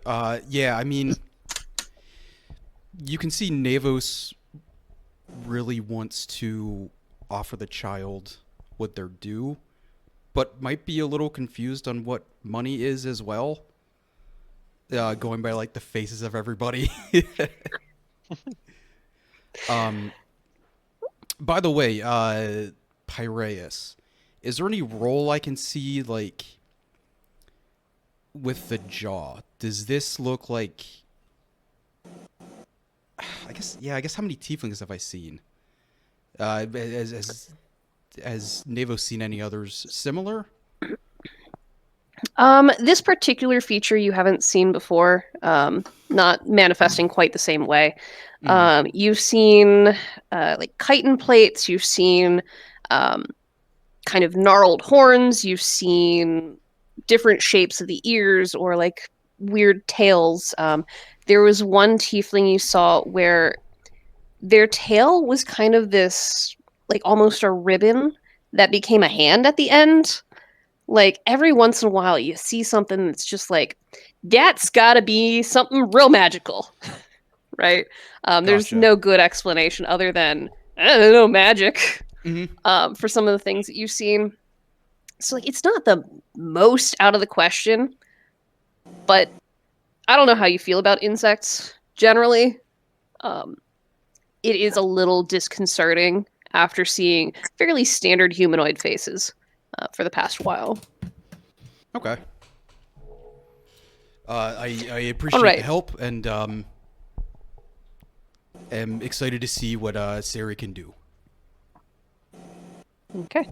And the gaggle of children seeing Piraeus, they're going to shout a chorus of thank yous for the flying lessons to Brun and Thane, and kind of as like a big herd, head on back over to Piraeus. Yeah, if you weren't such a big man, they would carry you away like little ants. Honestly, with 30 of them, they probably could. Take him out at the knees! Anyway, what else would you guys like to do with that current matter settled? Thane, how are you feeling with all of the play and whimsy we just enacted? You're asking Thane directly in game? This is like Brun is like as you and I sort of pull the canvas back up and go. It's different. All of this is different from where I'm from. For one, I think it's interesting that children are being used for labor over there, kind of pointing at Navos. But it seems like they're happy about it, and it seems like they are being well compensated for it. So I feel weird about that. But like, I did a lot of work as a kid that was a lot less fun, but like for the greater good. And I feel like I wish that I had more moments like this one as a kid, just flying. Do you think that what we did and what they did is not for the greater good? I don't know. If you would have asked me that question yesterday or a week ago, I probably would have told you no, and I would have been certain that the answer was no, but it feels different today.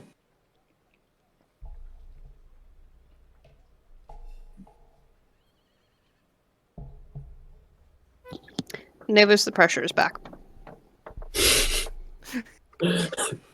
That's GM speak for guys. We got to do something tonight. Yeah. Doesn't feel great. No. Navos gave me a gift. Dang it! I'm going to use it. Yeah. Well, Navos gave you a now gas pedal. Navos, yeah, The you hit great the nitro migraine button. of plot progression. Navos not happy that he is outside and is not sure where to go, but is ready to keep moving. We'll grab these supplies, if ready, from Piraeus, and we'll head to the stall. You get the idea that they will bring this stuff over in a little bit. She's got to wrangle some more children and find somebody else to kind of manage them for a little bit. And she'll be over with Siri. Okay. Yeah, I'll let the group know. I'm going to head over to my stall. Whenever you are free, please head over. There's not much we can do right now, but I might check in with the druids. We have nowhere else to be. So, and the guards might want us all to stay together, so we can come along. We haven't seen your wares yet. A job to finish. That would be cool to see. Duncan. All right, and away you go. Yes. Oh. Like as we're walking over, I walk up and sort of, Mr. Duncan. Yes. May I have a moment of your time? Yeah, I suppose so. What's up? Which of your young recruits do you trust to keep a secret?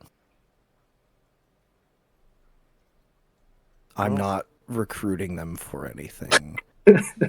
There is Depends on which one. Dastardly. That was the worst thing you could say.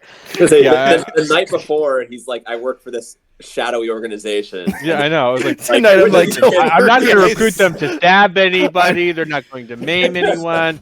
I certainly won't hire them to kill anybody. They won't be smuggling drugs. I didn't say that. You haven't seen Vox in a while. Secrets. Not my responsibility right now.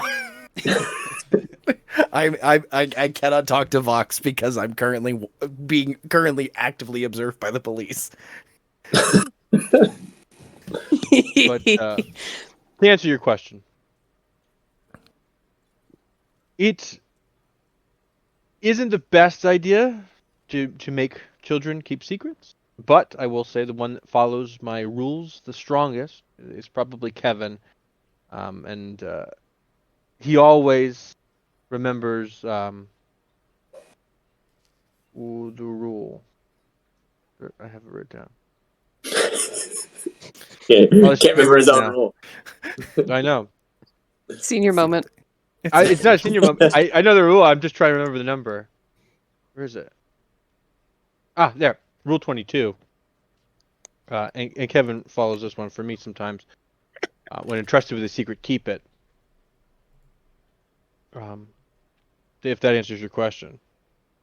But I would like a professional courtesy.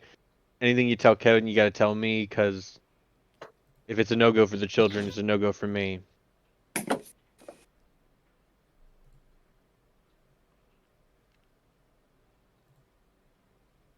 I may have someone visiting that could use a little of any gestures to, like, the rampaging dust cloud running up the street of the gaggle of 30 children. Someone who has not had a chance to experience this. It's Thane. Is it Thane? I kind of look over. They could use some whimsy, I believe, but this is.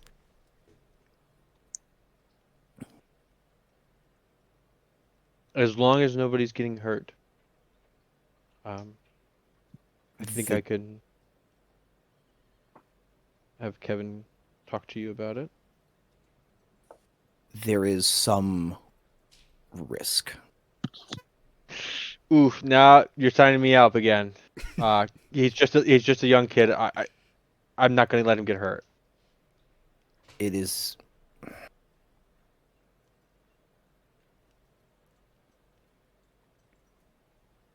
Because if you're about to say it's going to be compensated, gold is no value to the dead.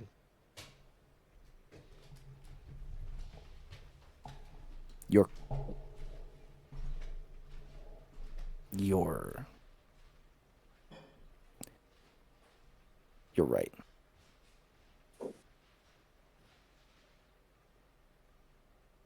Putting myself in your shoes, I would not let any risk of harm come to and mine. Again, I mean no disrespect, obviously. I only met you last night, man. We're here to do a job. Let's try to keep it to that. You know, I'm not really looking for any beef or any problems, especially when it comes to the children. That's a hard line for me. Understood. Thank you for your time. Mm-hmm. Of course. Now let's all walk together. Let's go catch up with Navis and the rest of them. Just like pour on the gas and just sort of drive a wedge in the crowd to keep up with Navos. And Navos is making powerful strides. Brud is just like catching up like the boulder from Indiana Jones, just rolling after him. Try the boulder from Avatar. The boulder. Basically. Not the boulder. Yeah, and run is. Considering the throng of people, it's not the quickest pace at this point because you don't have Selma literally spearheading through the crowd. But when Duncan kind of catches up, yeah, I was about to say with Duncan Dubois, you can start making your way through a little bit quicker. Navos, by this point, it looks like a few people had stopped by to complete more of the work at your tent. Mm-hmm. Looks like the base construction is complete. It does still need that canvas. They probably needed a ladder. Looking at Brun, he could probably manage it. I am a ladder. Or at least boosting somebody up. Could manage it with no problem. Can I ask what your vision is for your stall? Yes. So base color, purple over the entire thing. I would like, I don't know how long it is, like a 2x4 or something at the very, at the top of it that will say the title. Just a small little table where I will put like my knickknacks, that purple mat, stuff I will set up once we start the festival tomorrow. I will allow Sari the option to paint wherever they want, along the sides, along the front of it. But yeah, that's the basics. Would also be helping Sari by like giving her like pieces of advice. Oh, like, you know, if you want to paint a real nice mural on that, you got to give yourself like a base coat of white, and then you can paint on top of it. But yeah, no, like for real, giving her like little pieces of advice to kind of nurture and direct. Trying to paint not only that, she's a colors child, over purple. Probably have like so many ideas, and trying to kind of like starting point, giving her, like to concentrate that down into something that's manageable for her. And Piraeus is there as well, to help with the kind of artistic side of things. But between all of your efforts, you are able to bring this vision to life. Would you like to tell the guys what your business name is? Oh, yes. Brun, if you have a second, could you write the title? It is called The Veiled Arcana. My letters aren't quite so good. Siri, would you like a lift? You can do the letters.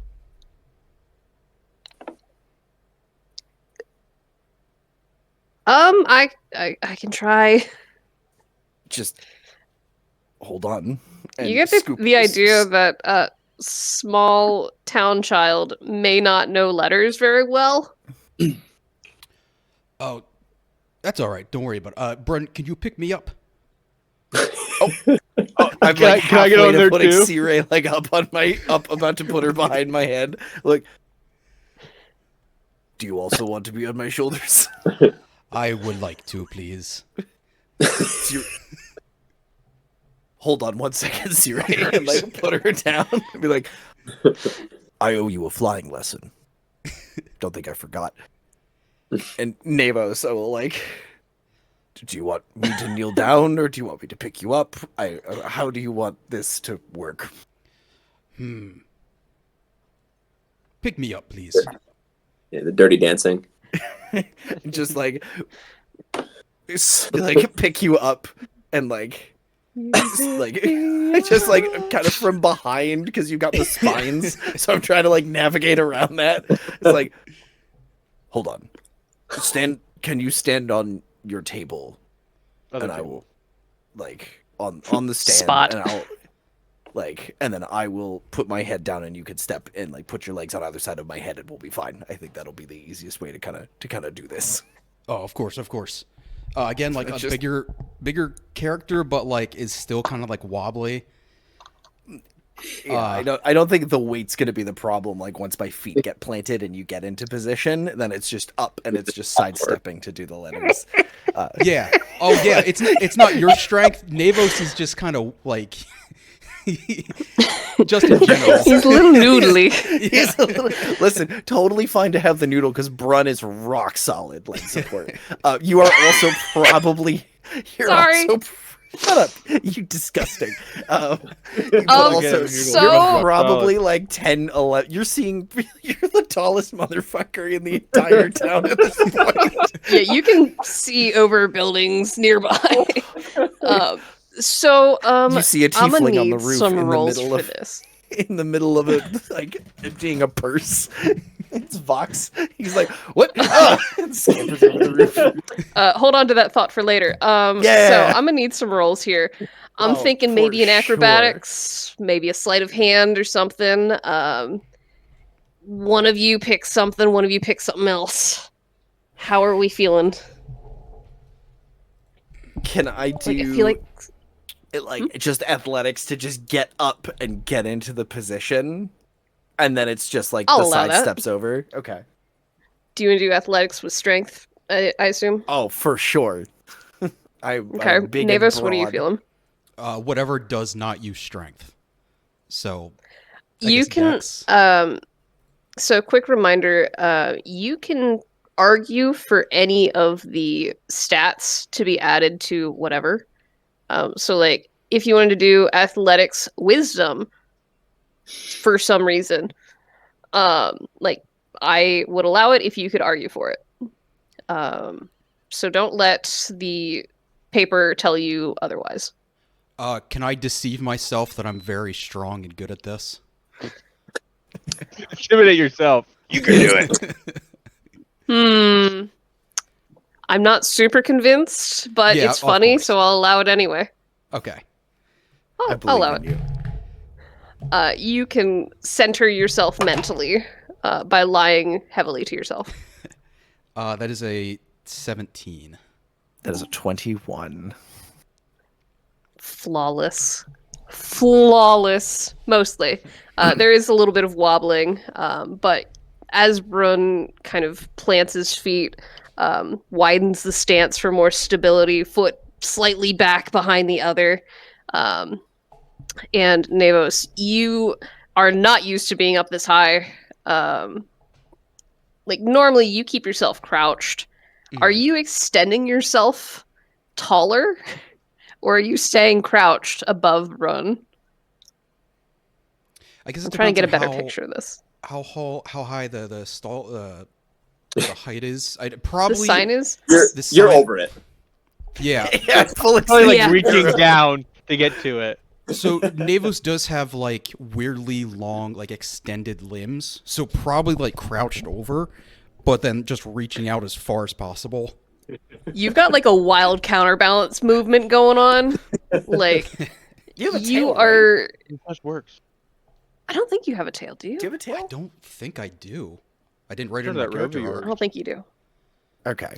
Yeah, no, I don't recall that being part of the art. I was suddenly very worried about somebody getting clotheslined by just this tail sticking straight out the other end.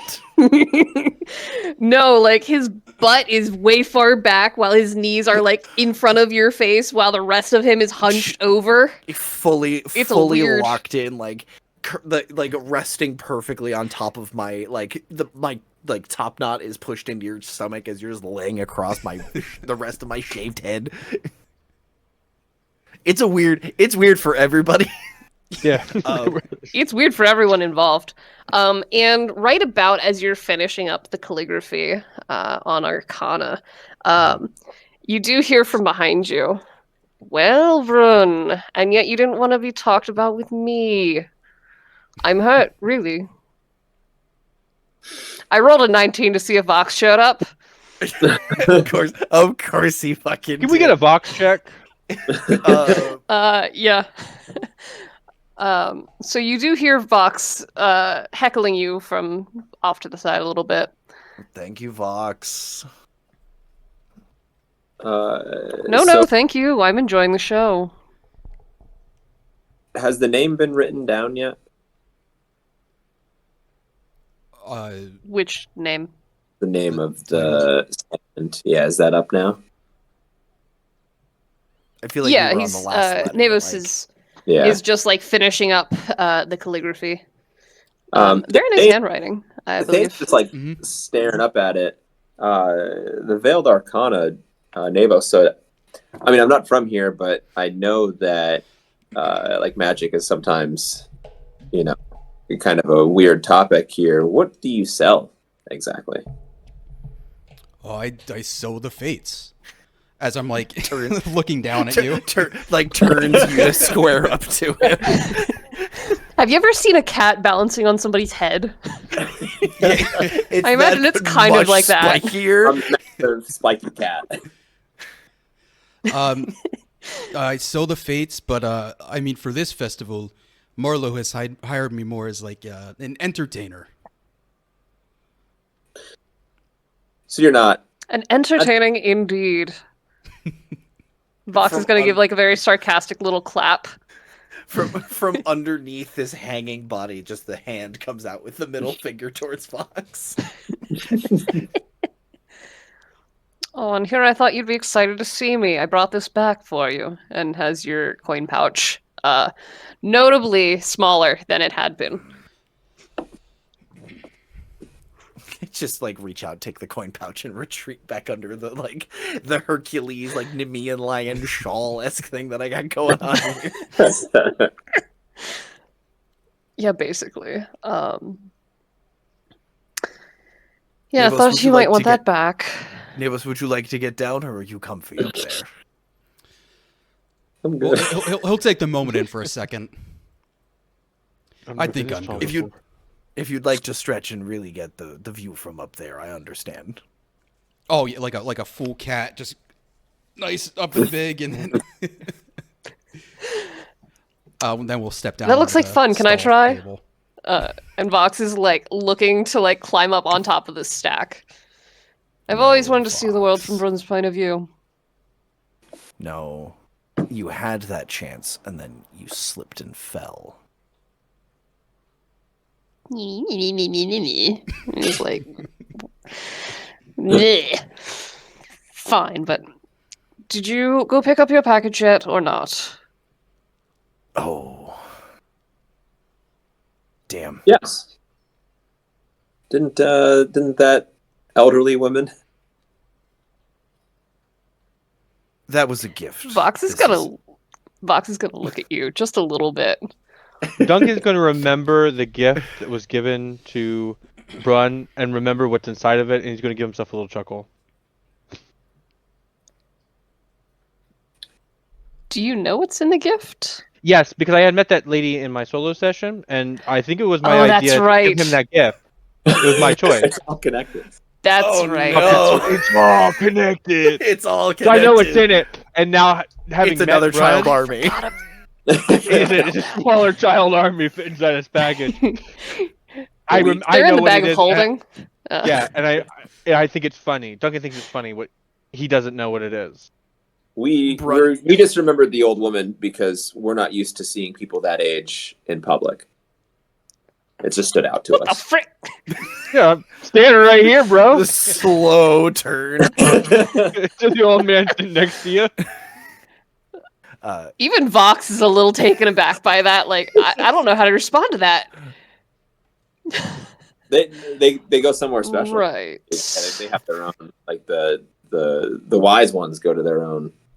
They get sent somewhere special. An ice flow. Yeah, They set off to give me a little taste for that. The old people go to the farm. Yeah, they're all in this nice celestial farm upstate. I don't know what to tell you. So metagaming a little bit, yeah. Yeah. Oh no! Dystopia. I was joking because But Thane doesn't. Oh no! Thane thinks they actually go to the farm. But no. They So get like put to work. talking about the package, Brun gets a little flushed, like a little like there's a little bit more color in the cheeks. That was a gift from someone that I helped yesterday. No, I have another personal package. Sorry. Nabos, is there anything else you need?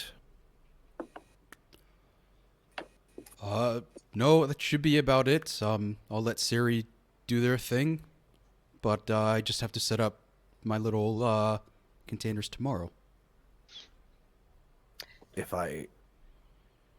Hopefully this does not cause too much of a problem with the guards, but I need to take my leave of you all.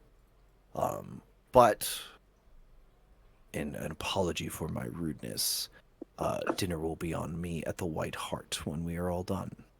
We have vouchers. Yeah, and Duncan's gonna wave his vouchers. Dinner's on the collective. Dinner is on the town. On the council. It's nice to meet off. Drinks then. We'll get you something better. We can get something better than what's on the vouchers. And Vox is going to look very excited at that thought.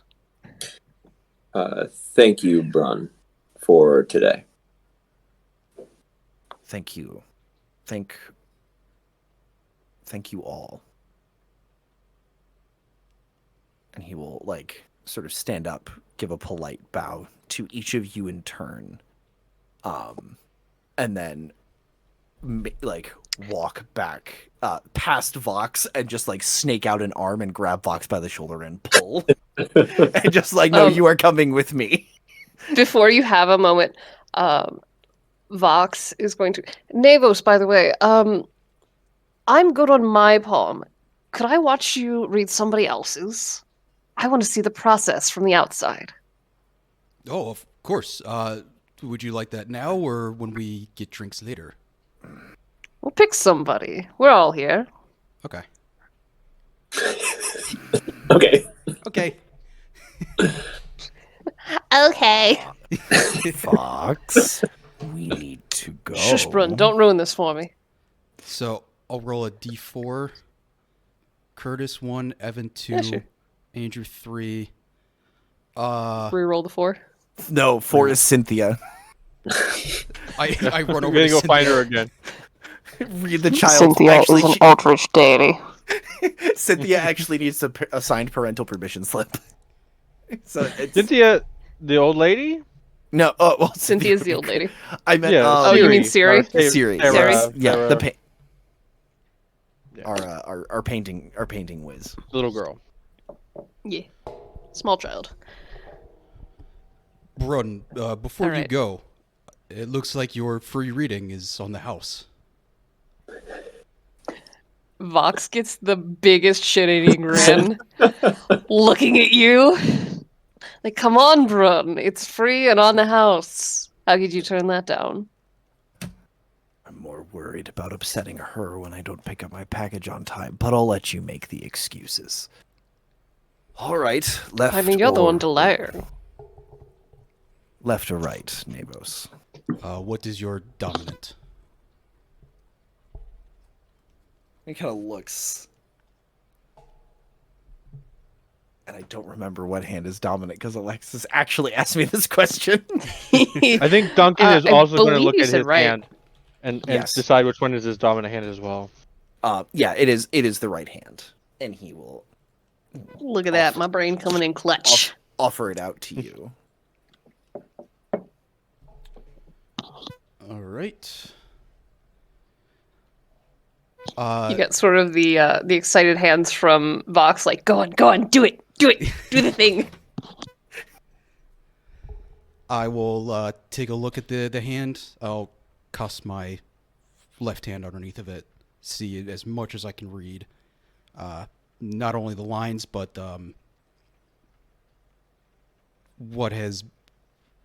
how much tear has been done on the hands itself.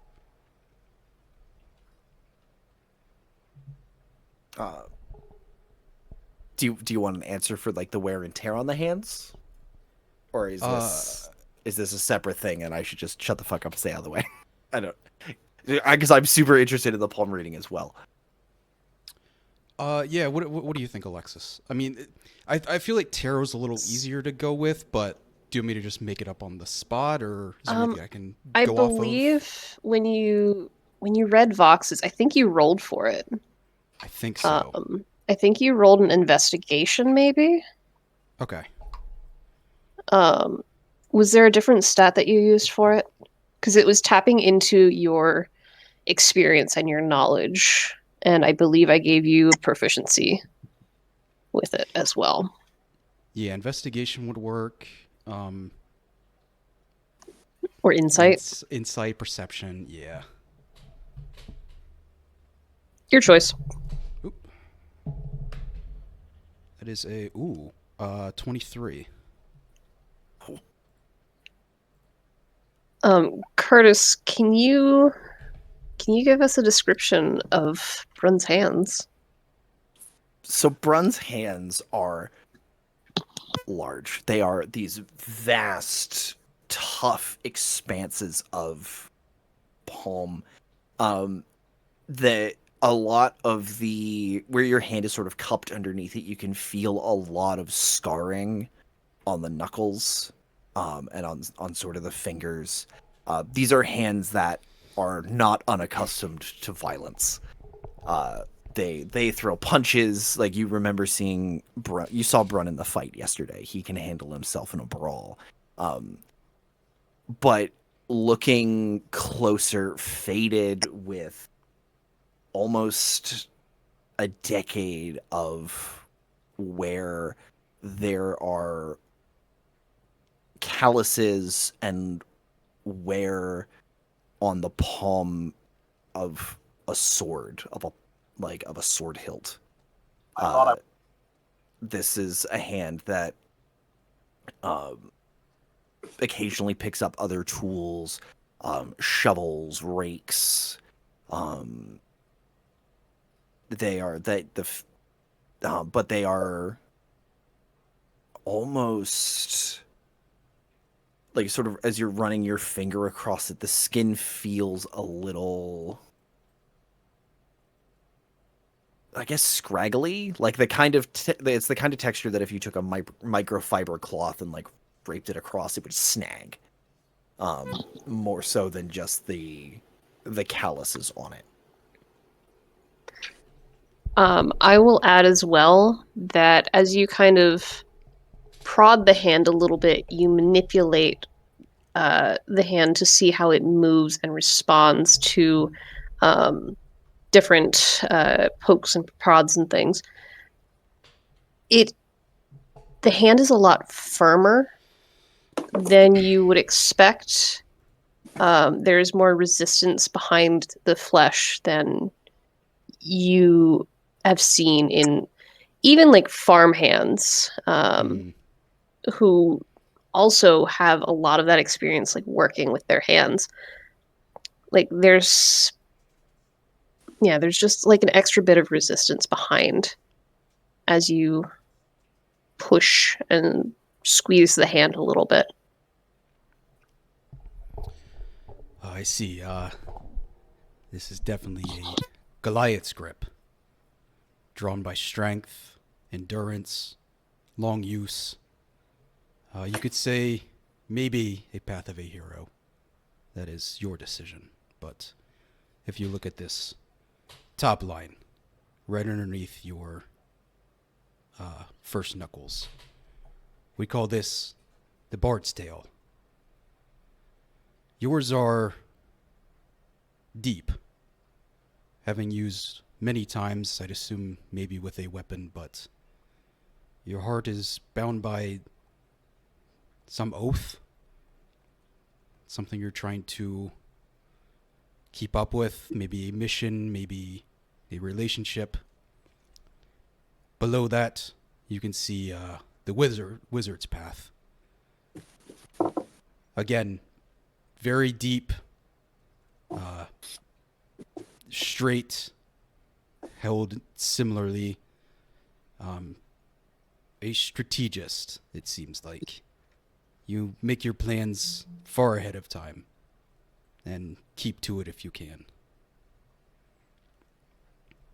If you look below that, the long line in the middle of your palm, separating between your thumb and your other fingers, the warrior scar. It's broken. There has been maybe some past you are trying to deal with, some emotional wounds maybe still lingering. Finally, we have the God's Mark, closest to your thumb.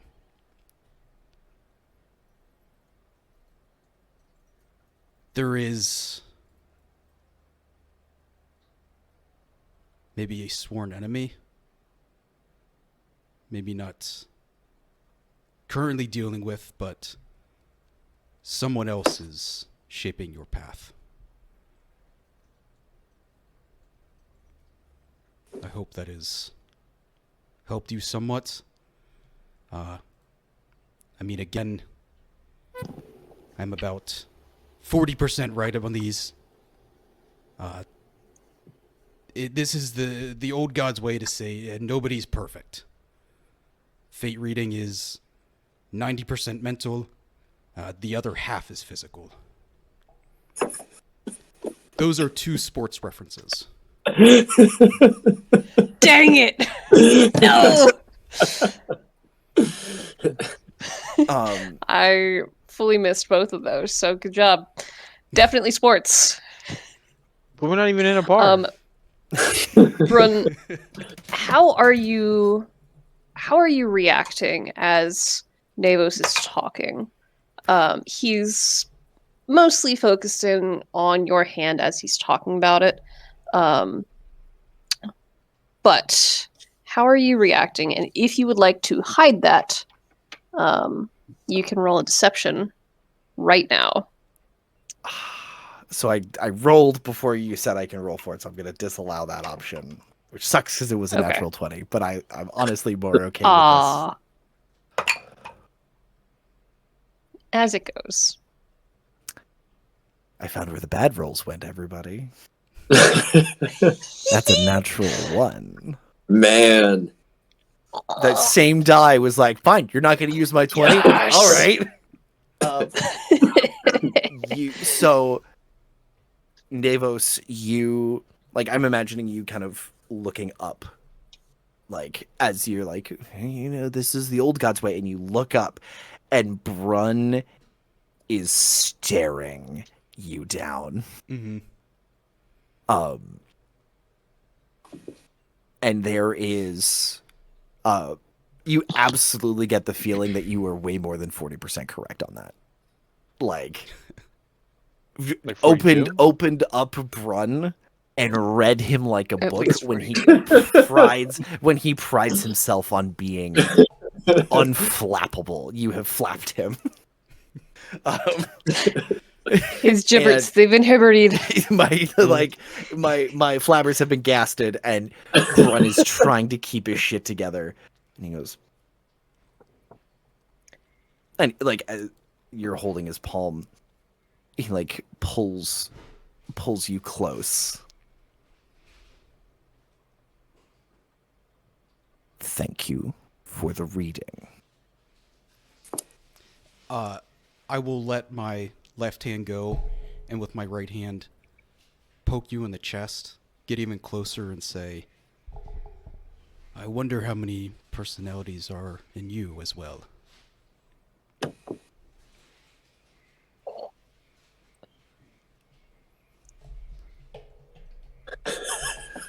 And Vox is going to drape himself. Absolutely. Like there was a threat on the tip of his tongue, and you said that line, and you watch Brun's face just kind of like, what? What do you think? Vox is going to throw themselves over Brun's shoulders as much as they can.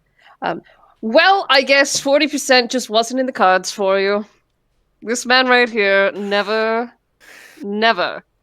in his life. Anyway, so that package we have to go pick up. Right, Brun? You said she was going to be mad at you. I've got to make up some excuses. Yes. Right? Navos, entertaining as always. Thank you so much for indulging me and failing to read my friend, but understandable, he's unreadable. And gonna start shuffling you away. To everyone in the room, there is like fury and hurt written.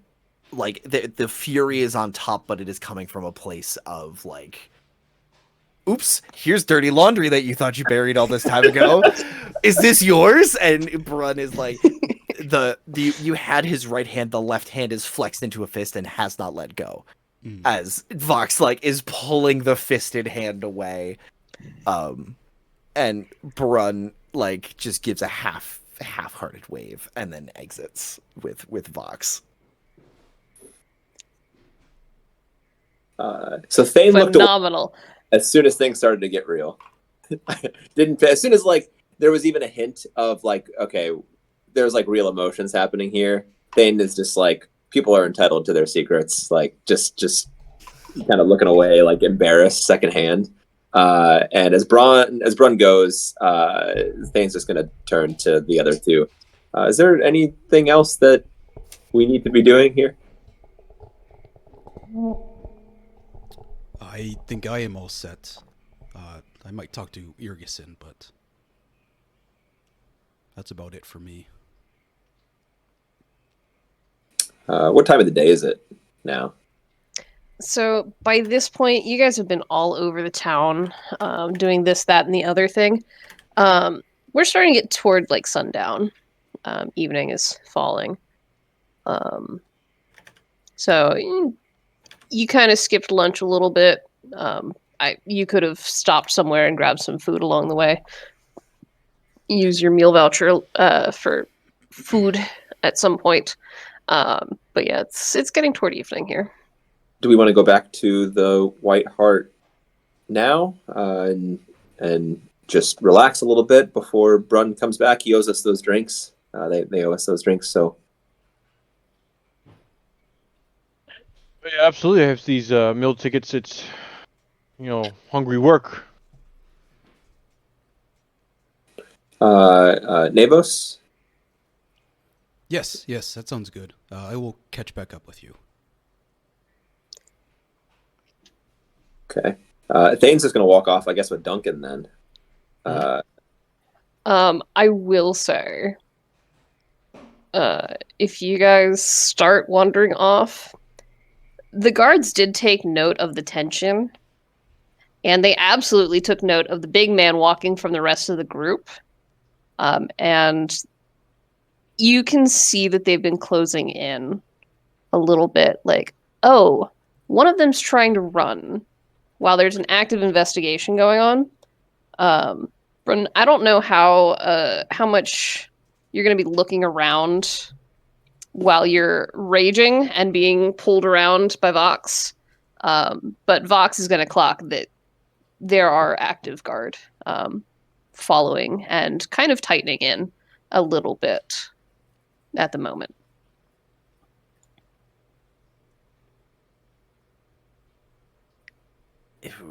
Yeah, Brun is, until Vox, like, I feel like it would take Vox being serious for a hot second to snap Brun out of the, like, the mental, like, the mental spiral he's in at the moment. He's not in a good headspace. He's not doing so hot.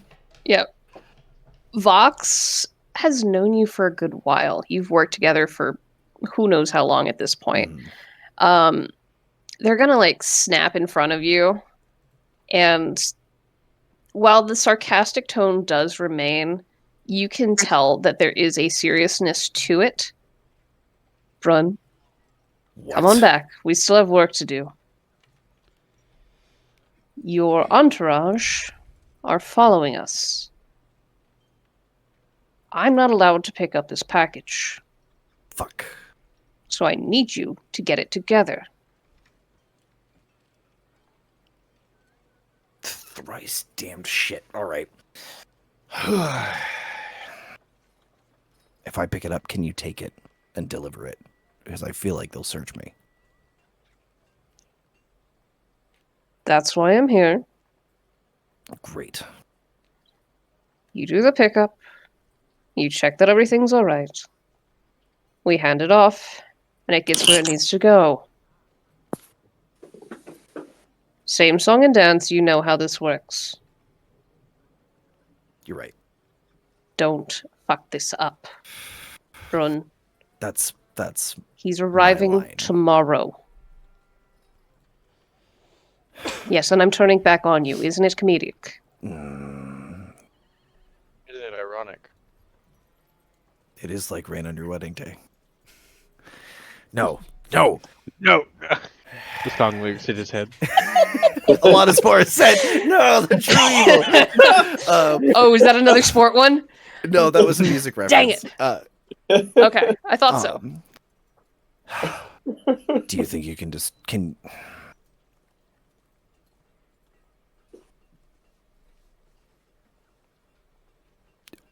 Is it at Selma's main shop or is it on her?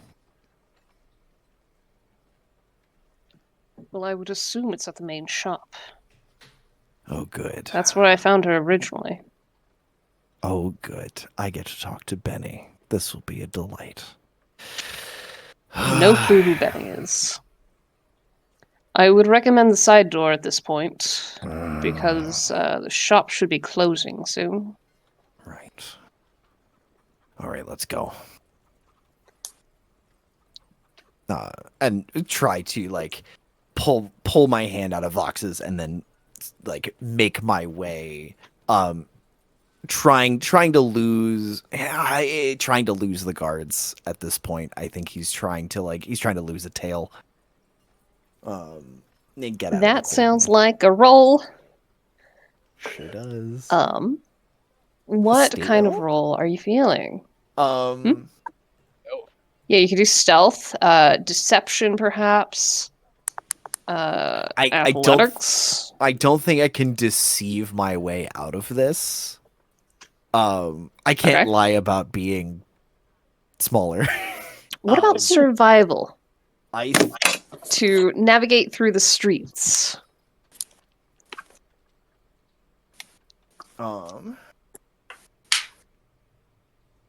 Whatever you want. I was thinking. Yeah, he's walking away. Could I do stealth? But using my athletics, but using my strength to like move quickly and like open things that should not be like, oh look, this door is locked. No, it is no longer locked. I would like to go through this locked building. Thank you. Like the door is still there. It is just perfectly removed from its hinges and set to the side. Yes, I will allow that. And you have Vox's assistance, so this I will give advantage. Oh, beautiful. Oh, I'm so glad there's advantage. You're gonna do another nat one. It was a natural 1 and a 19. I'm taking the 19 for a 24 because I'm not in my armor. Freaking-tastic. Yeah, you and Vox. Vox is used to covering for you because you are so obvious that they understand the assignment, and at your signal, they're going to cause a bit of ruckus elsewhere after popping into a quick disguise, little disguise self moment to look like someone not that obvious. Good. And kind of they dip behind you and emerge a different person, right? Cause a bit of a scene off to the side, kind of distracting the guards just enough that you can start making an alternate path for yourself. Shouldering people out of the way, scooting carts out and then back into place a little bit. Like a farmer's market, and just like, no, I'm moving this. Thank you for putting it back. And yeah, making my way. You like lift it up with one hand, set it down behind you. Yeah, like and I don't think you're quite that strong. Not yet. I have a couple more levels to go, but making my way towards Selma's, towards the mechanical menagerie shop, and make my way to Metal Menagerie appears before you. You've entered from a slightly different route. But it is very clearly the same shop. And I will knock on the side door and try to pull my feelings in together and like get back to that mask of like. You slurp that tear right back. No emotions. I feel like he is like he's wiping away some tears. That it could be sweat got in his eyes. These things happen. Yeah, like this dusty, it's fine. Definitely. But like clear, like sort of tidying himself up. And as he's like brushing down his clothes, he feels the package from Cynthia. And he's gonna take a second while he's waiting for the door to open to pull out the package and open up the paper and open up and see what Cynthia gave him. So, Evan, do you want to tell him? Moment. Do you want to tell him what's in the package? So, the other day I was doing an investigation into Woodlouse, a complete farce now that I've known it, and big waste of my time. I met a wonderfully old lady who was so enthralled with the big, strong man that helped her that she wanted to make something for him. And she asked me a couple of ideas, and I said, oh, that one sounds the best. So as you open the package, I do believe you find a nice, I think it was blue, bow tie, crafted for Brun, specifically by Cynthia, as a thank you. Oh. You do, in fact. The finishing on it, you've worn some fine clothing. This is careful. It is neat. Every stitch along the edges, finishing this off, is precise and evenly measured. And it is an ease of stitch that tells you that decades of experience and care have gone into the making of this particular item. It is a lovely, deep, nighttime blue, the kind of blue of a summer's night. The sun has set, the wind is blowing through the trees. It is comforting, and there are small extra stitches of almost a silvery silken thread that create this illusion of stars crossing it.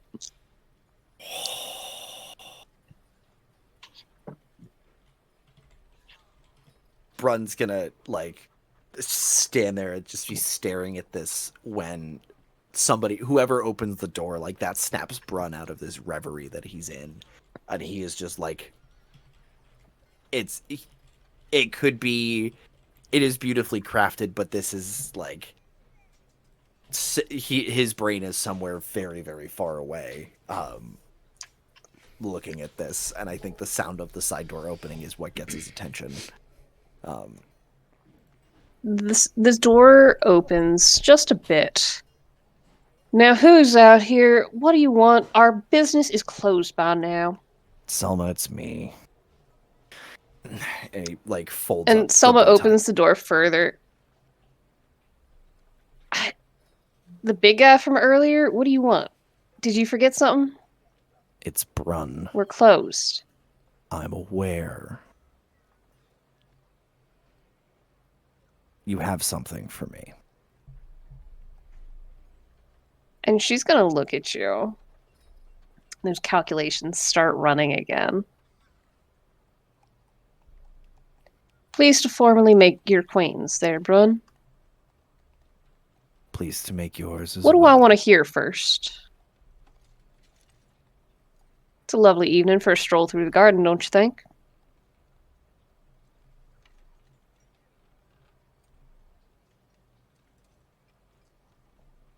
Curtis has forgotten the response phrase. Curtis hasn't made the response phrase yet. Okay, good. That would be why I don't know it.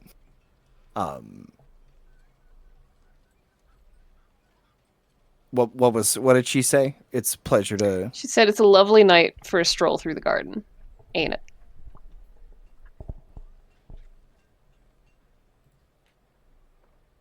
When better to see the gardener's works? Ain't nothing here, no weeds, no nothing else. Just us plants growing fine. She'll open the door for you. Thank you. And, like, we'll stick the Can envelope. you fit through here? I can't promise. You can come around to the front. I'll be gentle. I'll be delicate as best I can. And I will, like, step through and, like, do that kind of sidestep, like, keeping himself as contained as possible and, like, shuffle into the side door. And you make your way in, and the menagerie at night is quite different. You can see the dancing of a candle or a lamp that she brought down. It's darker inside the building now. The windows have been shuttered to hide the mysteries away, you know. And it's eerie. These creatures that surround you, these little metal creatures that seemed so lifelike and alive during the day, now there's almost a malice surrounding them of this glimpse caught through the woods at night kind of vibe, you know, as this candle flame is dancing. And she goes behind the desk after checking behind the curtained area. I was expecting you to come over and pick this up sooner. She places a cigar box on the desk in front of her. And then she goes for another box as well. Go ahead. I was waylaid with my daily duties. It was my understanding that y'all are usually very punctual. I don't take kindly to my time being wasted.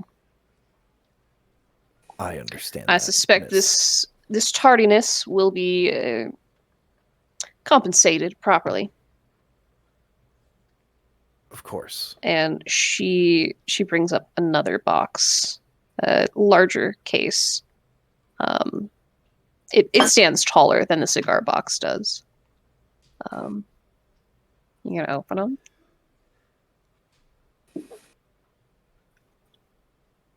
Do I know what is supposed to be in these boxes? Nope.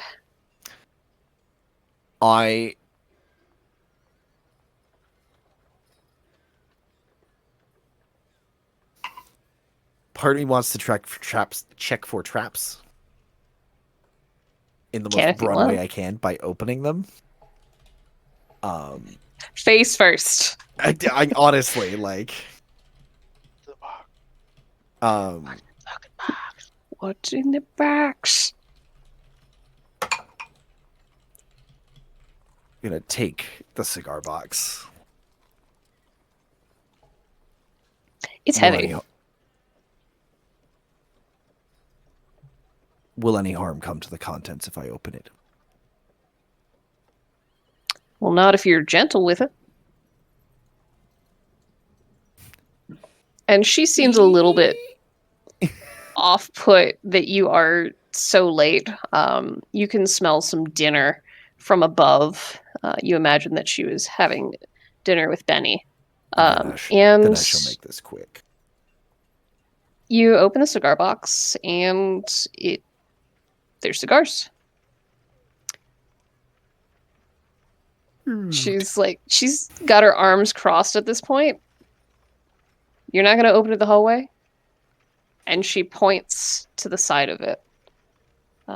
There's a little secretive latch. Like work, like two. I love the idea. Just the teeniest pinch with your big meaty claws. And Carcerization's real. We all become crab. And underneath where the cigars would have been, in a lead-lined tray, there are 4 compact wands. This is something that has been talked about a little bit, because wands are usually not the most subtle of magic items, but they are oh so useful. And Selma pipes up from the other side. You've got your 2 magic detections, you've got your secrets, and you've got your magic missiles. And I will pass you some notes on what those do, because they're a little bit different because they are compact. Yeah.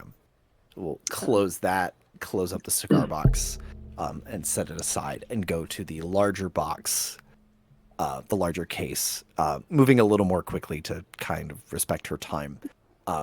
This one, and there's a gleam as you reach for that box. There's a joy in her eyes, a heavy pride as you open the box. It just like, again, setting it.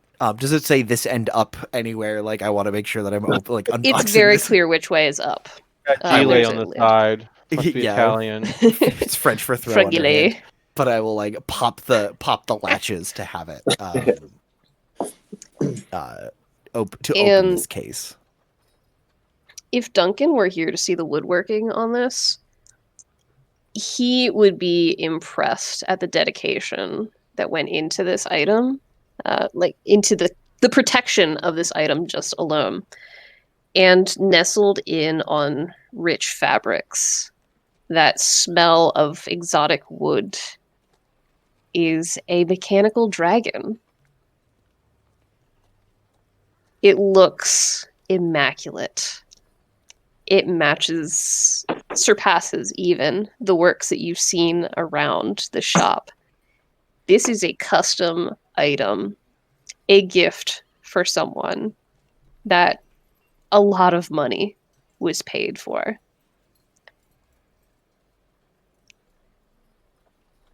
And she is thrilled.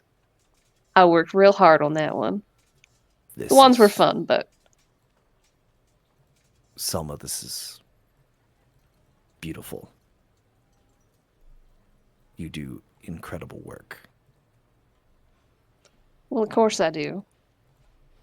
It's why your boss is paying me. And she will reach up into the vining ropes of her hair and retrieve a small medallion with the insignia on it and place it before you expectantly. And you would know that once someone has been vetted, it is customary to punch the token, basically. You drop the center out of the flower on it. Yeah. With a small tool that you have at your disposal. Yeah, just reach up. It's actually like one of the, like, there's a in the wrap, the pin that is used to keep sort of the hair wrap up is the pin that I use to punch through the center of it. And as I thank you very kindly for your patronage. Thank you very kindly for your patience. I will let you get back to your dinner. And at this point, you can kind of hear Benny shuffling around upstairs. Yeah, scoop up my belongings and scoot. I will, with the size of these boxes, I'm going out the front door. I'm not going to risk it going out the side door. Like, there's a step and front door, I think. And she'll unlock it, let you out, close it behind you, and you'll see kind of the candle light as it disappears from under the shutters of the window. The rest of you have made your way to the White Hart. Thank you so much for your patience. This has been a very run-heavy session, but I like punching things in the feelings. That was awesome.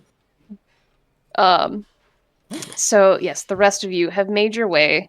Navos, you wanted to stop and talk to Jurgensen first? Yeah, just to check on last night. So, with the presence of the guard, I'm going to keep you all together. Yeah. So, Jurgensen, at this point, and the druids, you can see the remnants of the planters having been used already.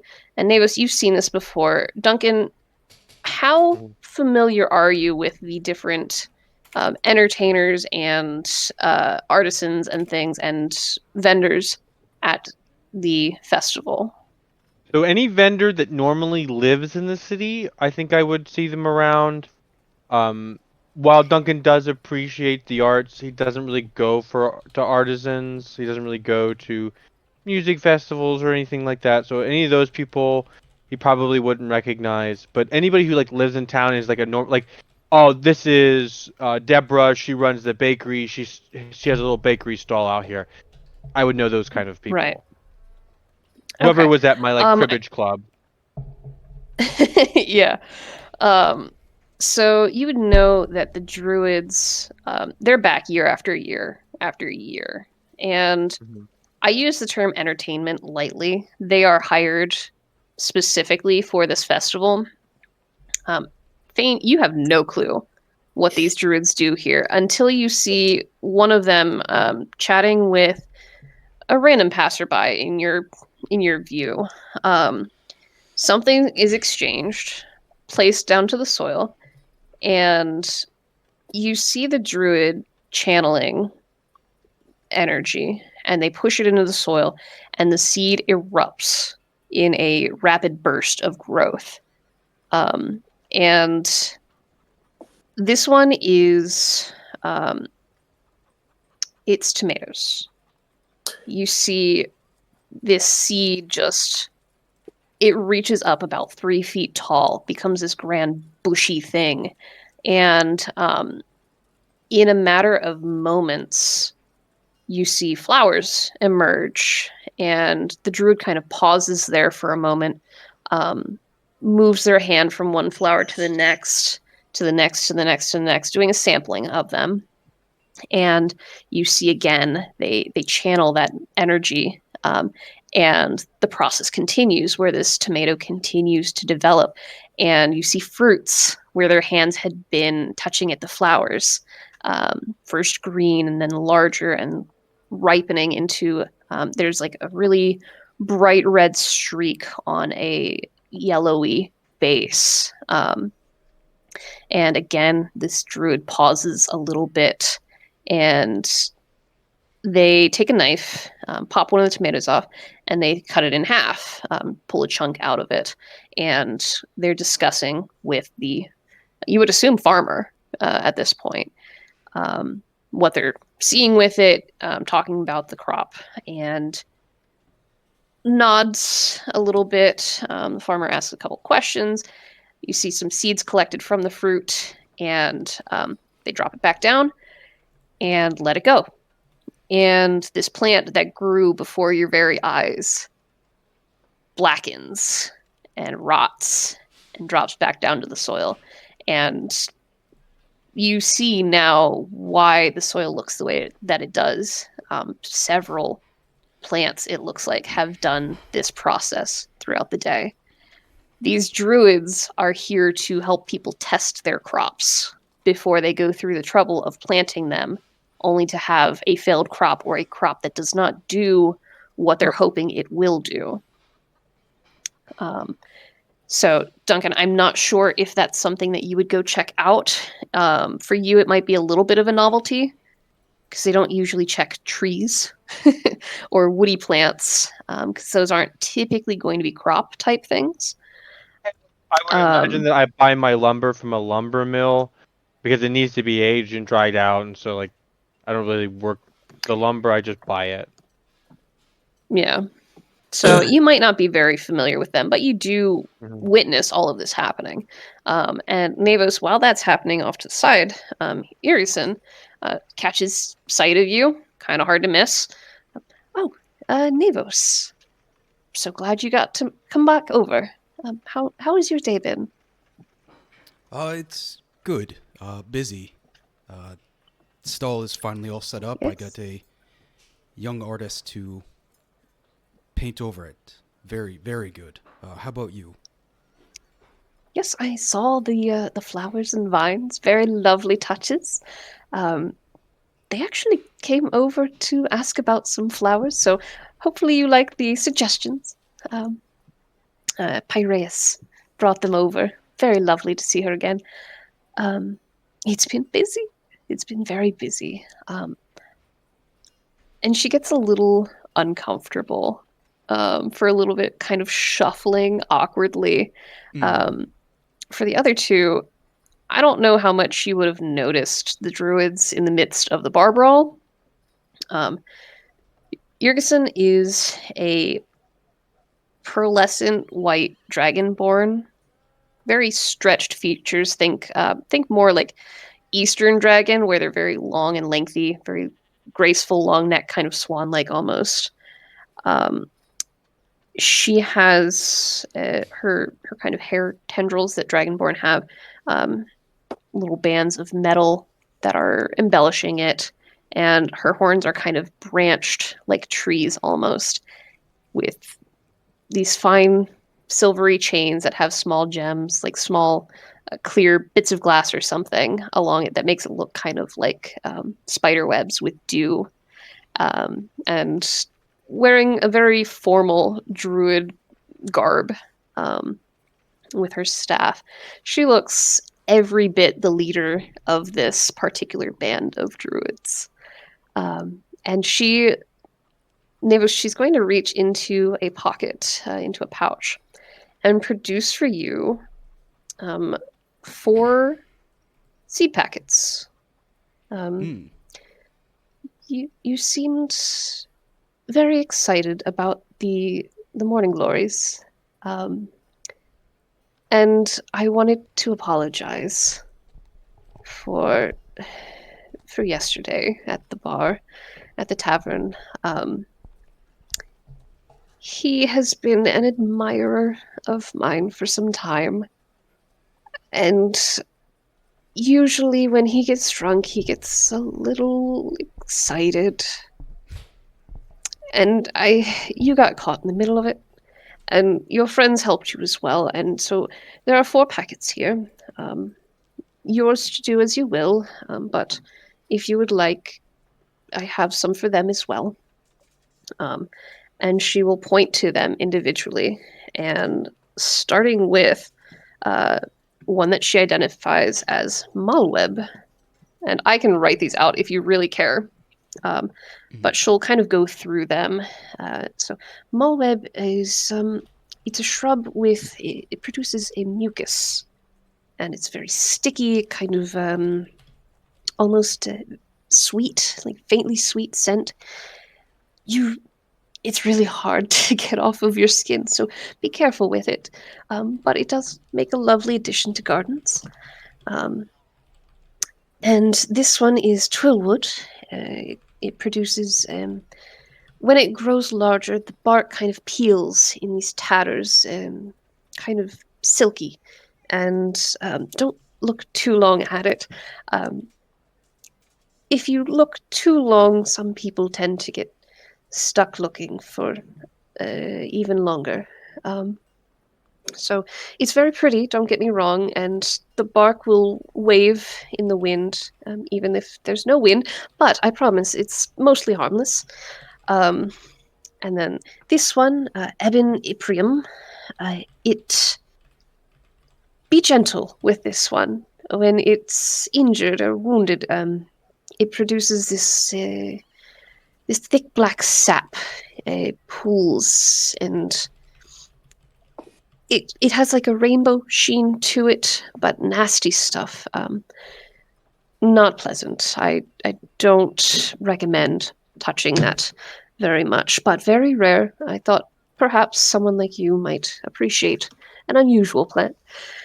And the last one, she's had this enthusiasm describing these plants. This one she gets very serious. This one is special to our enclave. We are from Pylura to the south, and many of our druids will pay tribute to a goddess for.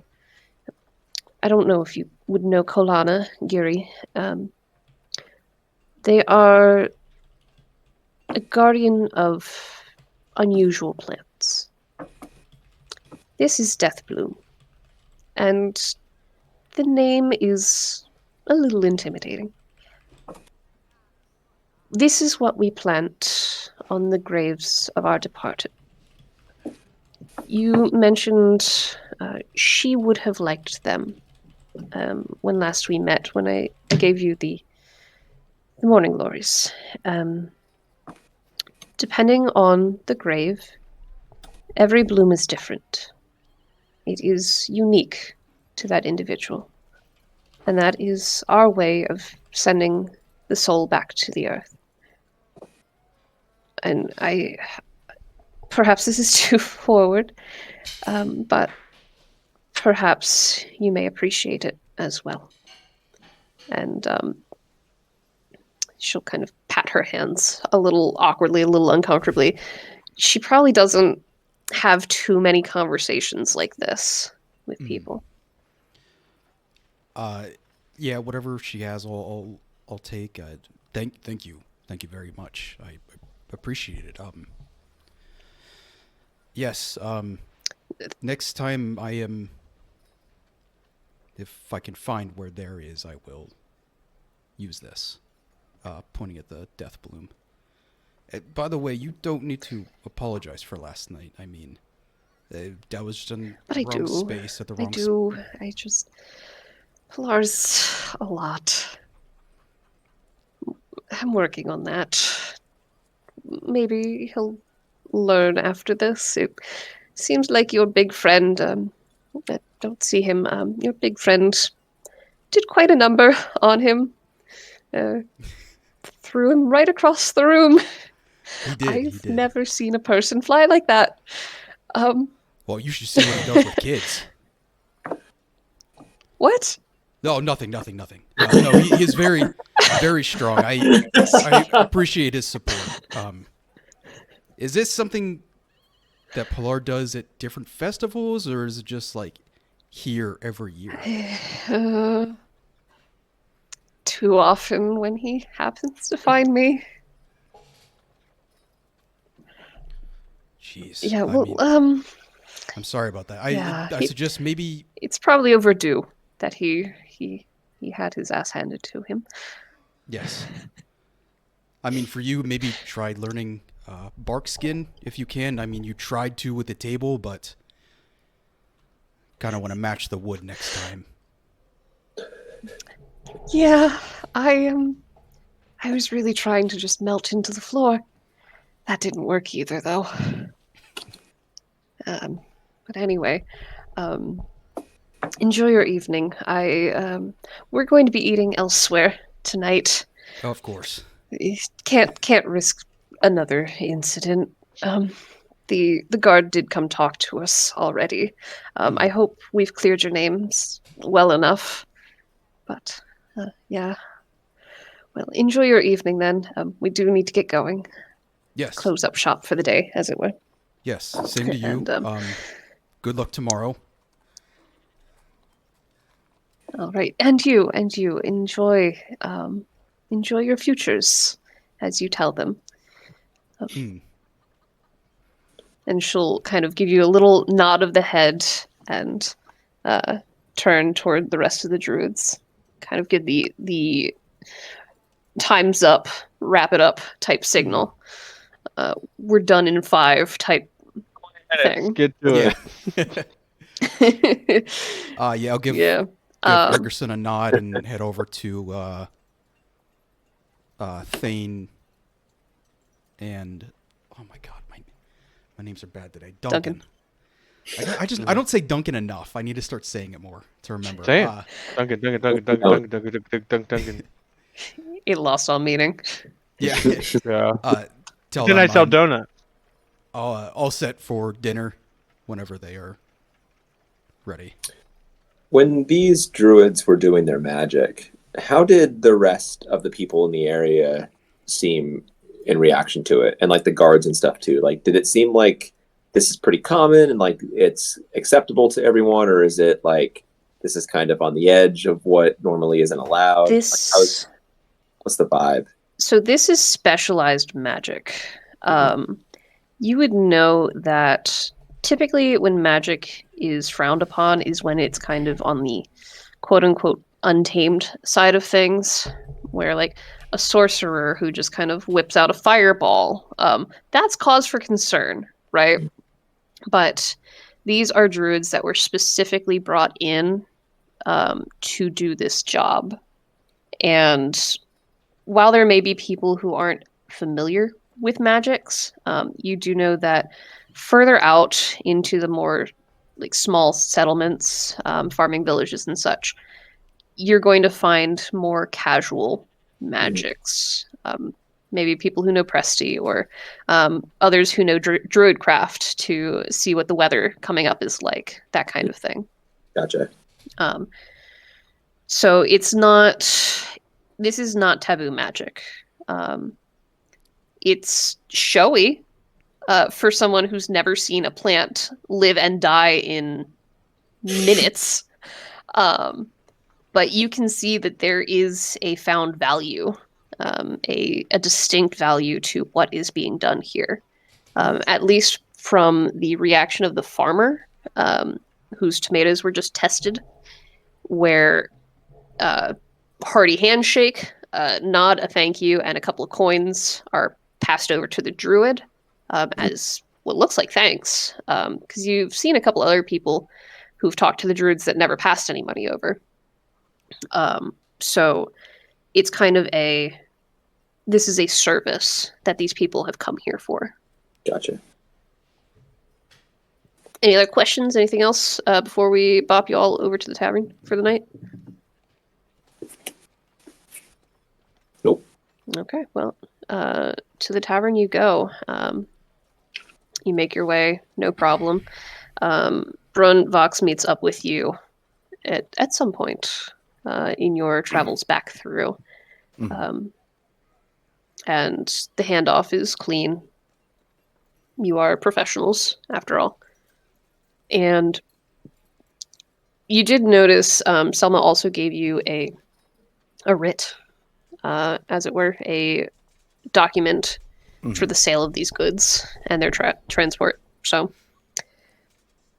you are, quote unquote, legal to have these things. So that was taken care of. Still handing them off to Vox to run in a less surreptitious way. Because even though I'm big, people see that my hands are full and they think they can take me. And I don't have time for that right now. Actually, I'm kind of begging for a fight, but the goods are too precious. So, fair enough. Your hands are emptied quickly, and yeah, kind of an acknowledgement between you two, and you move on.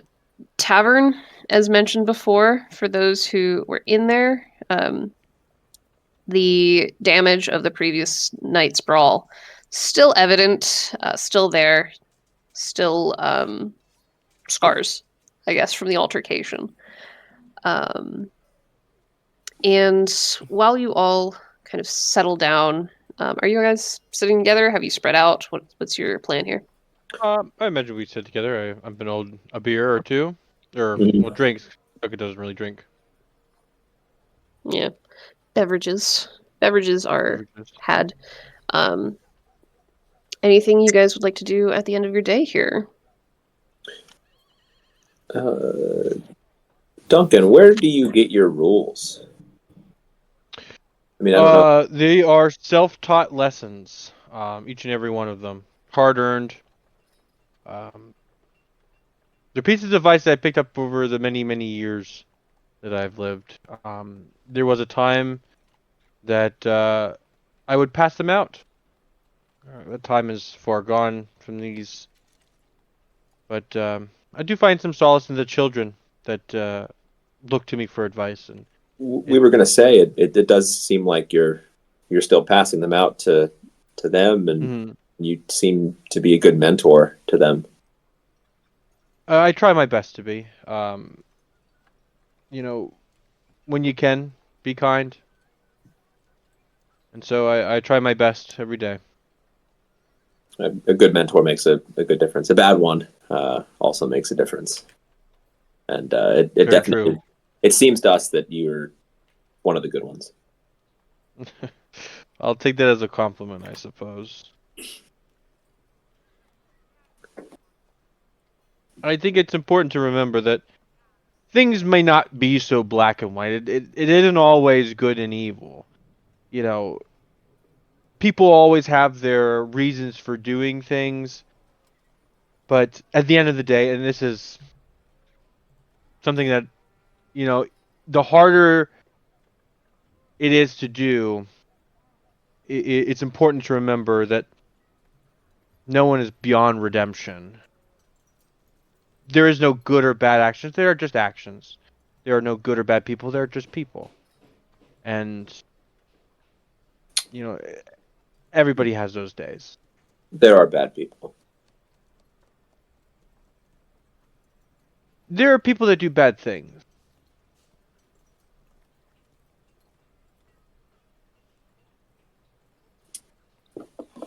Thane's just going to sit back and drink. They've been in enough. Shots. Then we all get crunk.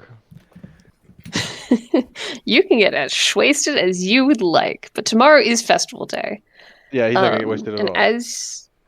As you sit there, the well-used table beneath your hands, smoother than you would expect wood to be, kind of the comforting warmth of the hearth running, roaring off to the side. Things are comfortable. There's a hum from other tables, people chittering and chattering, and the movement of the barmaid kind of wandering around checking on people. Without anything else from you guys, I feel comfortable leaving it there. Mm-hmm. All right. Sounds good to me. Yep.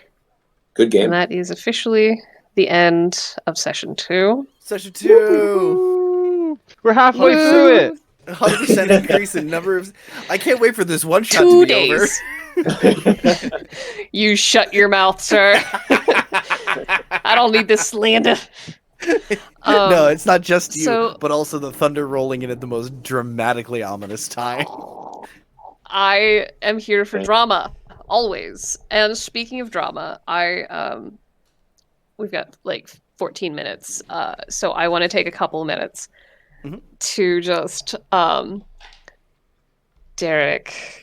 We're all gonna say the same Derek. thing, right? Yeah. Derek!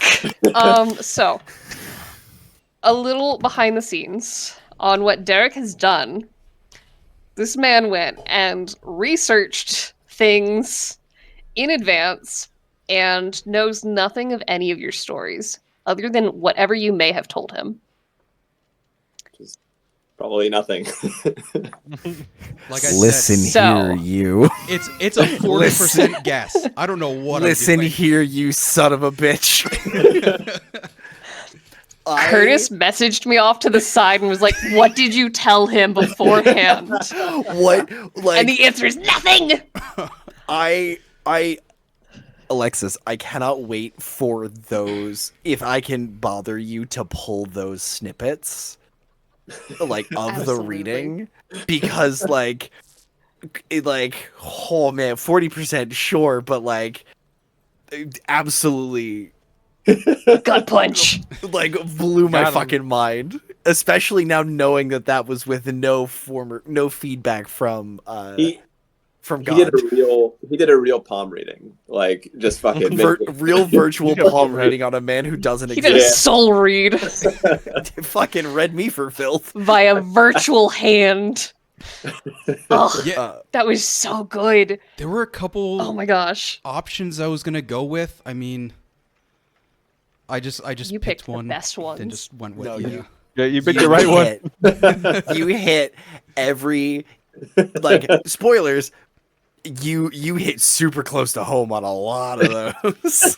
Yeah, Uh, especially like the conversation at the end. I'm like, oh, maybe I should apologize for that. I went a little too far.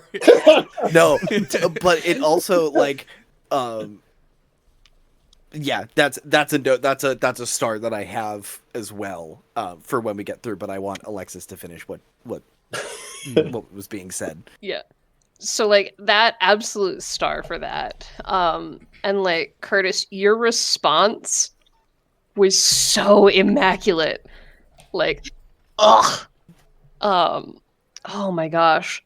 And like Thane, you or Andrew rather, God, separate people and characters. I'm trying.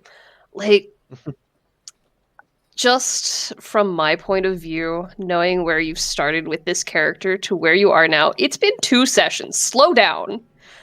God dang. I love this so much. Like, oh my gosh, I can see so many paths ahead of your character, and I am thrilled with what you're doing so far. And like, I'm waiting for that payoff, for the reveal of everything you've been building up. Oh my gosh. And then Evan, can you like stop being such a dad? My God, those children.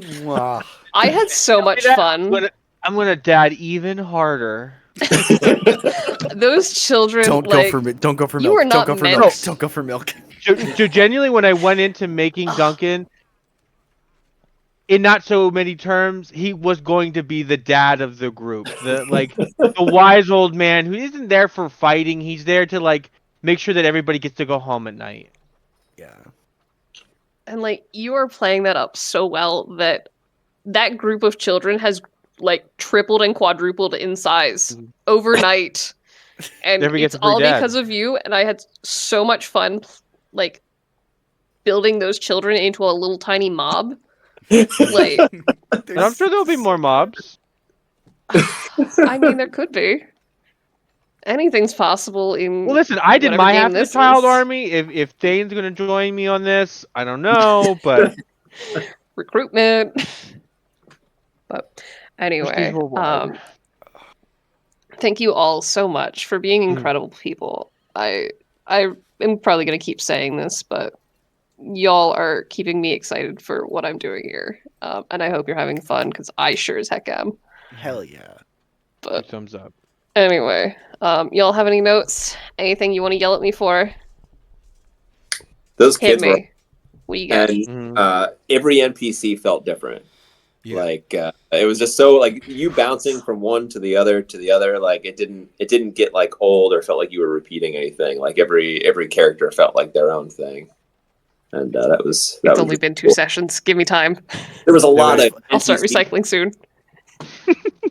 Well, like, yeah. We'll meet. Did he cut out for anyone else or just me? He did. Did I? Sorry. Yeah. There was a lot of NPCs. I heard NPCs. Yeah, there were a lot of NPCs in that game. So like you were bouncing a lot. I have a whole list of them all. Me too, buddy. Yeah. Oh man. Well, thank you all for joining tonight. Yeah. Thank you for having us. Same time, same place next week. I will be here. Real quick before we run, another star, kind of goes to everybody for like handling like because that was a super like that was an uncomfortable moment, and especially so like Andrew Thane being like everyone's entitled to privacy. I'm just not gonna look, and I was like an immaculate choice. Evan Duncan being like, I mean, I met you yesterday, dude. Like figure your shit out, but like I got other shit to worry about. But also, like that conversation of being like, we're getting to the point where like we're like, okay, we've kind of worked together in this one instance, and do we kind of have where do we start to find these friction points between the characters? And Derek, I'm really intrigued how if Navos apologizes to Brun, how Brun's gonna feel about it, because you gave such an incredible like cold read. And Brun like freaking surgical Brun kind of lost his cool, like really lost his cool with a natural 1, and is like, you know, where does that land? And I'm like, we're getting in sort of the murkier parts. Well, and the comment too at the very end there about the personality thing was just such a. It broke. It broke the tension in a really different way. Also, like you have in mind like the track you think the conversation is going to be on, and then something like that just comes out of nowhere, and it's like, I don't know how to respond. I don't know what to do to this. Yeah, for most characters, like, sure, it may have been comfortable sitting at the table, but I think Navos right now typically doesn't get close to people and is kind of willing to sit at the table with Brun, but is kind of not facing you head on currently, and needs to work that out the following day. Yeah. Man. But everyone's going to sit there and not talk about Brun in particular and Navos aren't going to talk about their feelings. But again, another shout out to Alexis for the variety of NPCs, and also your painting of the children. And I know this is part of like, this is because you work with them on a regular basis. Your descriptions of the children were fucking impeccable, because we've all met those kids. We all know those kids that like need a little coaxing, or are like, you're super eager. You're the first one into the bowling bit. Like, you're going to teach him how to fly. Also, bonus points for bringing that up to the druid. That was so good. Derek, that was so good. I was muted so you didn't hear me cackling on the other side, but I was losing my mind. Oh wait, she didn't see that. Don't bring that up. I want don't talk about the kids. If we can have Sari come with us at every stall, I would love that. Also, my phone keeps going off because it thinks I'm saying Siri. I do. We have my 4 phone minutes. is too dumb for that, so sorry. I don't think about it. I do have a small wish if we can install a 5-minute bathroom break Yes. at like even if it's at like Yep. 8:30 somewhere in there. I just left to, it. like, get up and stretch. Absolutely. Yeah, Yeah, I just God. wearing a diaper. I'm so committed to the bit. I listen. I'm running out of bottles because I can't throw them away anymore. My roommate gets mad. Oh no. It's not apple. Yes, juice. that did And occur to me. She won't believe it's apple juice anymore. Oh no. There's just Why one are you too many wasting so bottles much of apple juice? Also, why is it that dark? Well, so why is it in a Dr. Pepper bottle? Yes, absolutely. And y'all, if you don't remind me about things sometimes, I'm going to just power through, even if I have had to pee for 2 hours. So I realized after we started a second thing, I was like, oh crap, that could have been a bio break. Oopsies. So yeah, definitely mention that, because I will ignore myself. But any other wishes? Because bio breaks are a great one. I absolutely do wish for more palm readings and tarot card pullings. Oh, I can't wait for you to read every other. I don't know. For me, palm. it just was so like everything went silent as we were all just listening to Derek do his palm reading, and it was like this was worth it. So, and I Curtis, I'm sweating. Like, how does he know? What do I do with this information? How do we tap this power? They can read every NPC. Oh no. I'm gonna have to roll a percentile to see if you're right on them. See, yeah, it's tough because like I think it kind of made sense because I got like a 23. Like, what happens if I roll like a 4 next game? Maybe I'll just be completely wrong, depending on who we go with. I love some of the knowledge that other characters have, like with Cynthia. Like, Evan already knows what's happening, but it's all revealed to us. I would love more of those in the future. I gotta admit, I am so freaking proud of some of those. Like, watching Curtis's face when Andrew asked about Selma was so just delicious. And I was like, that bitch is my problem now. I have to go talk to her.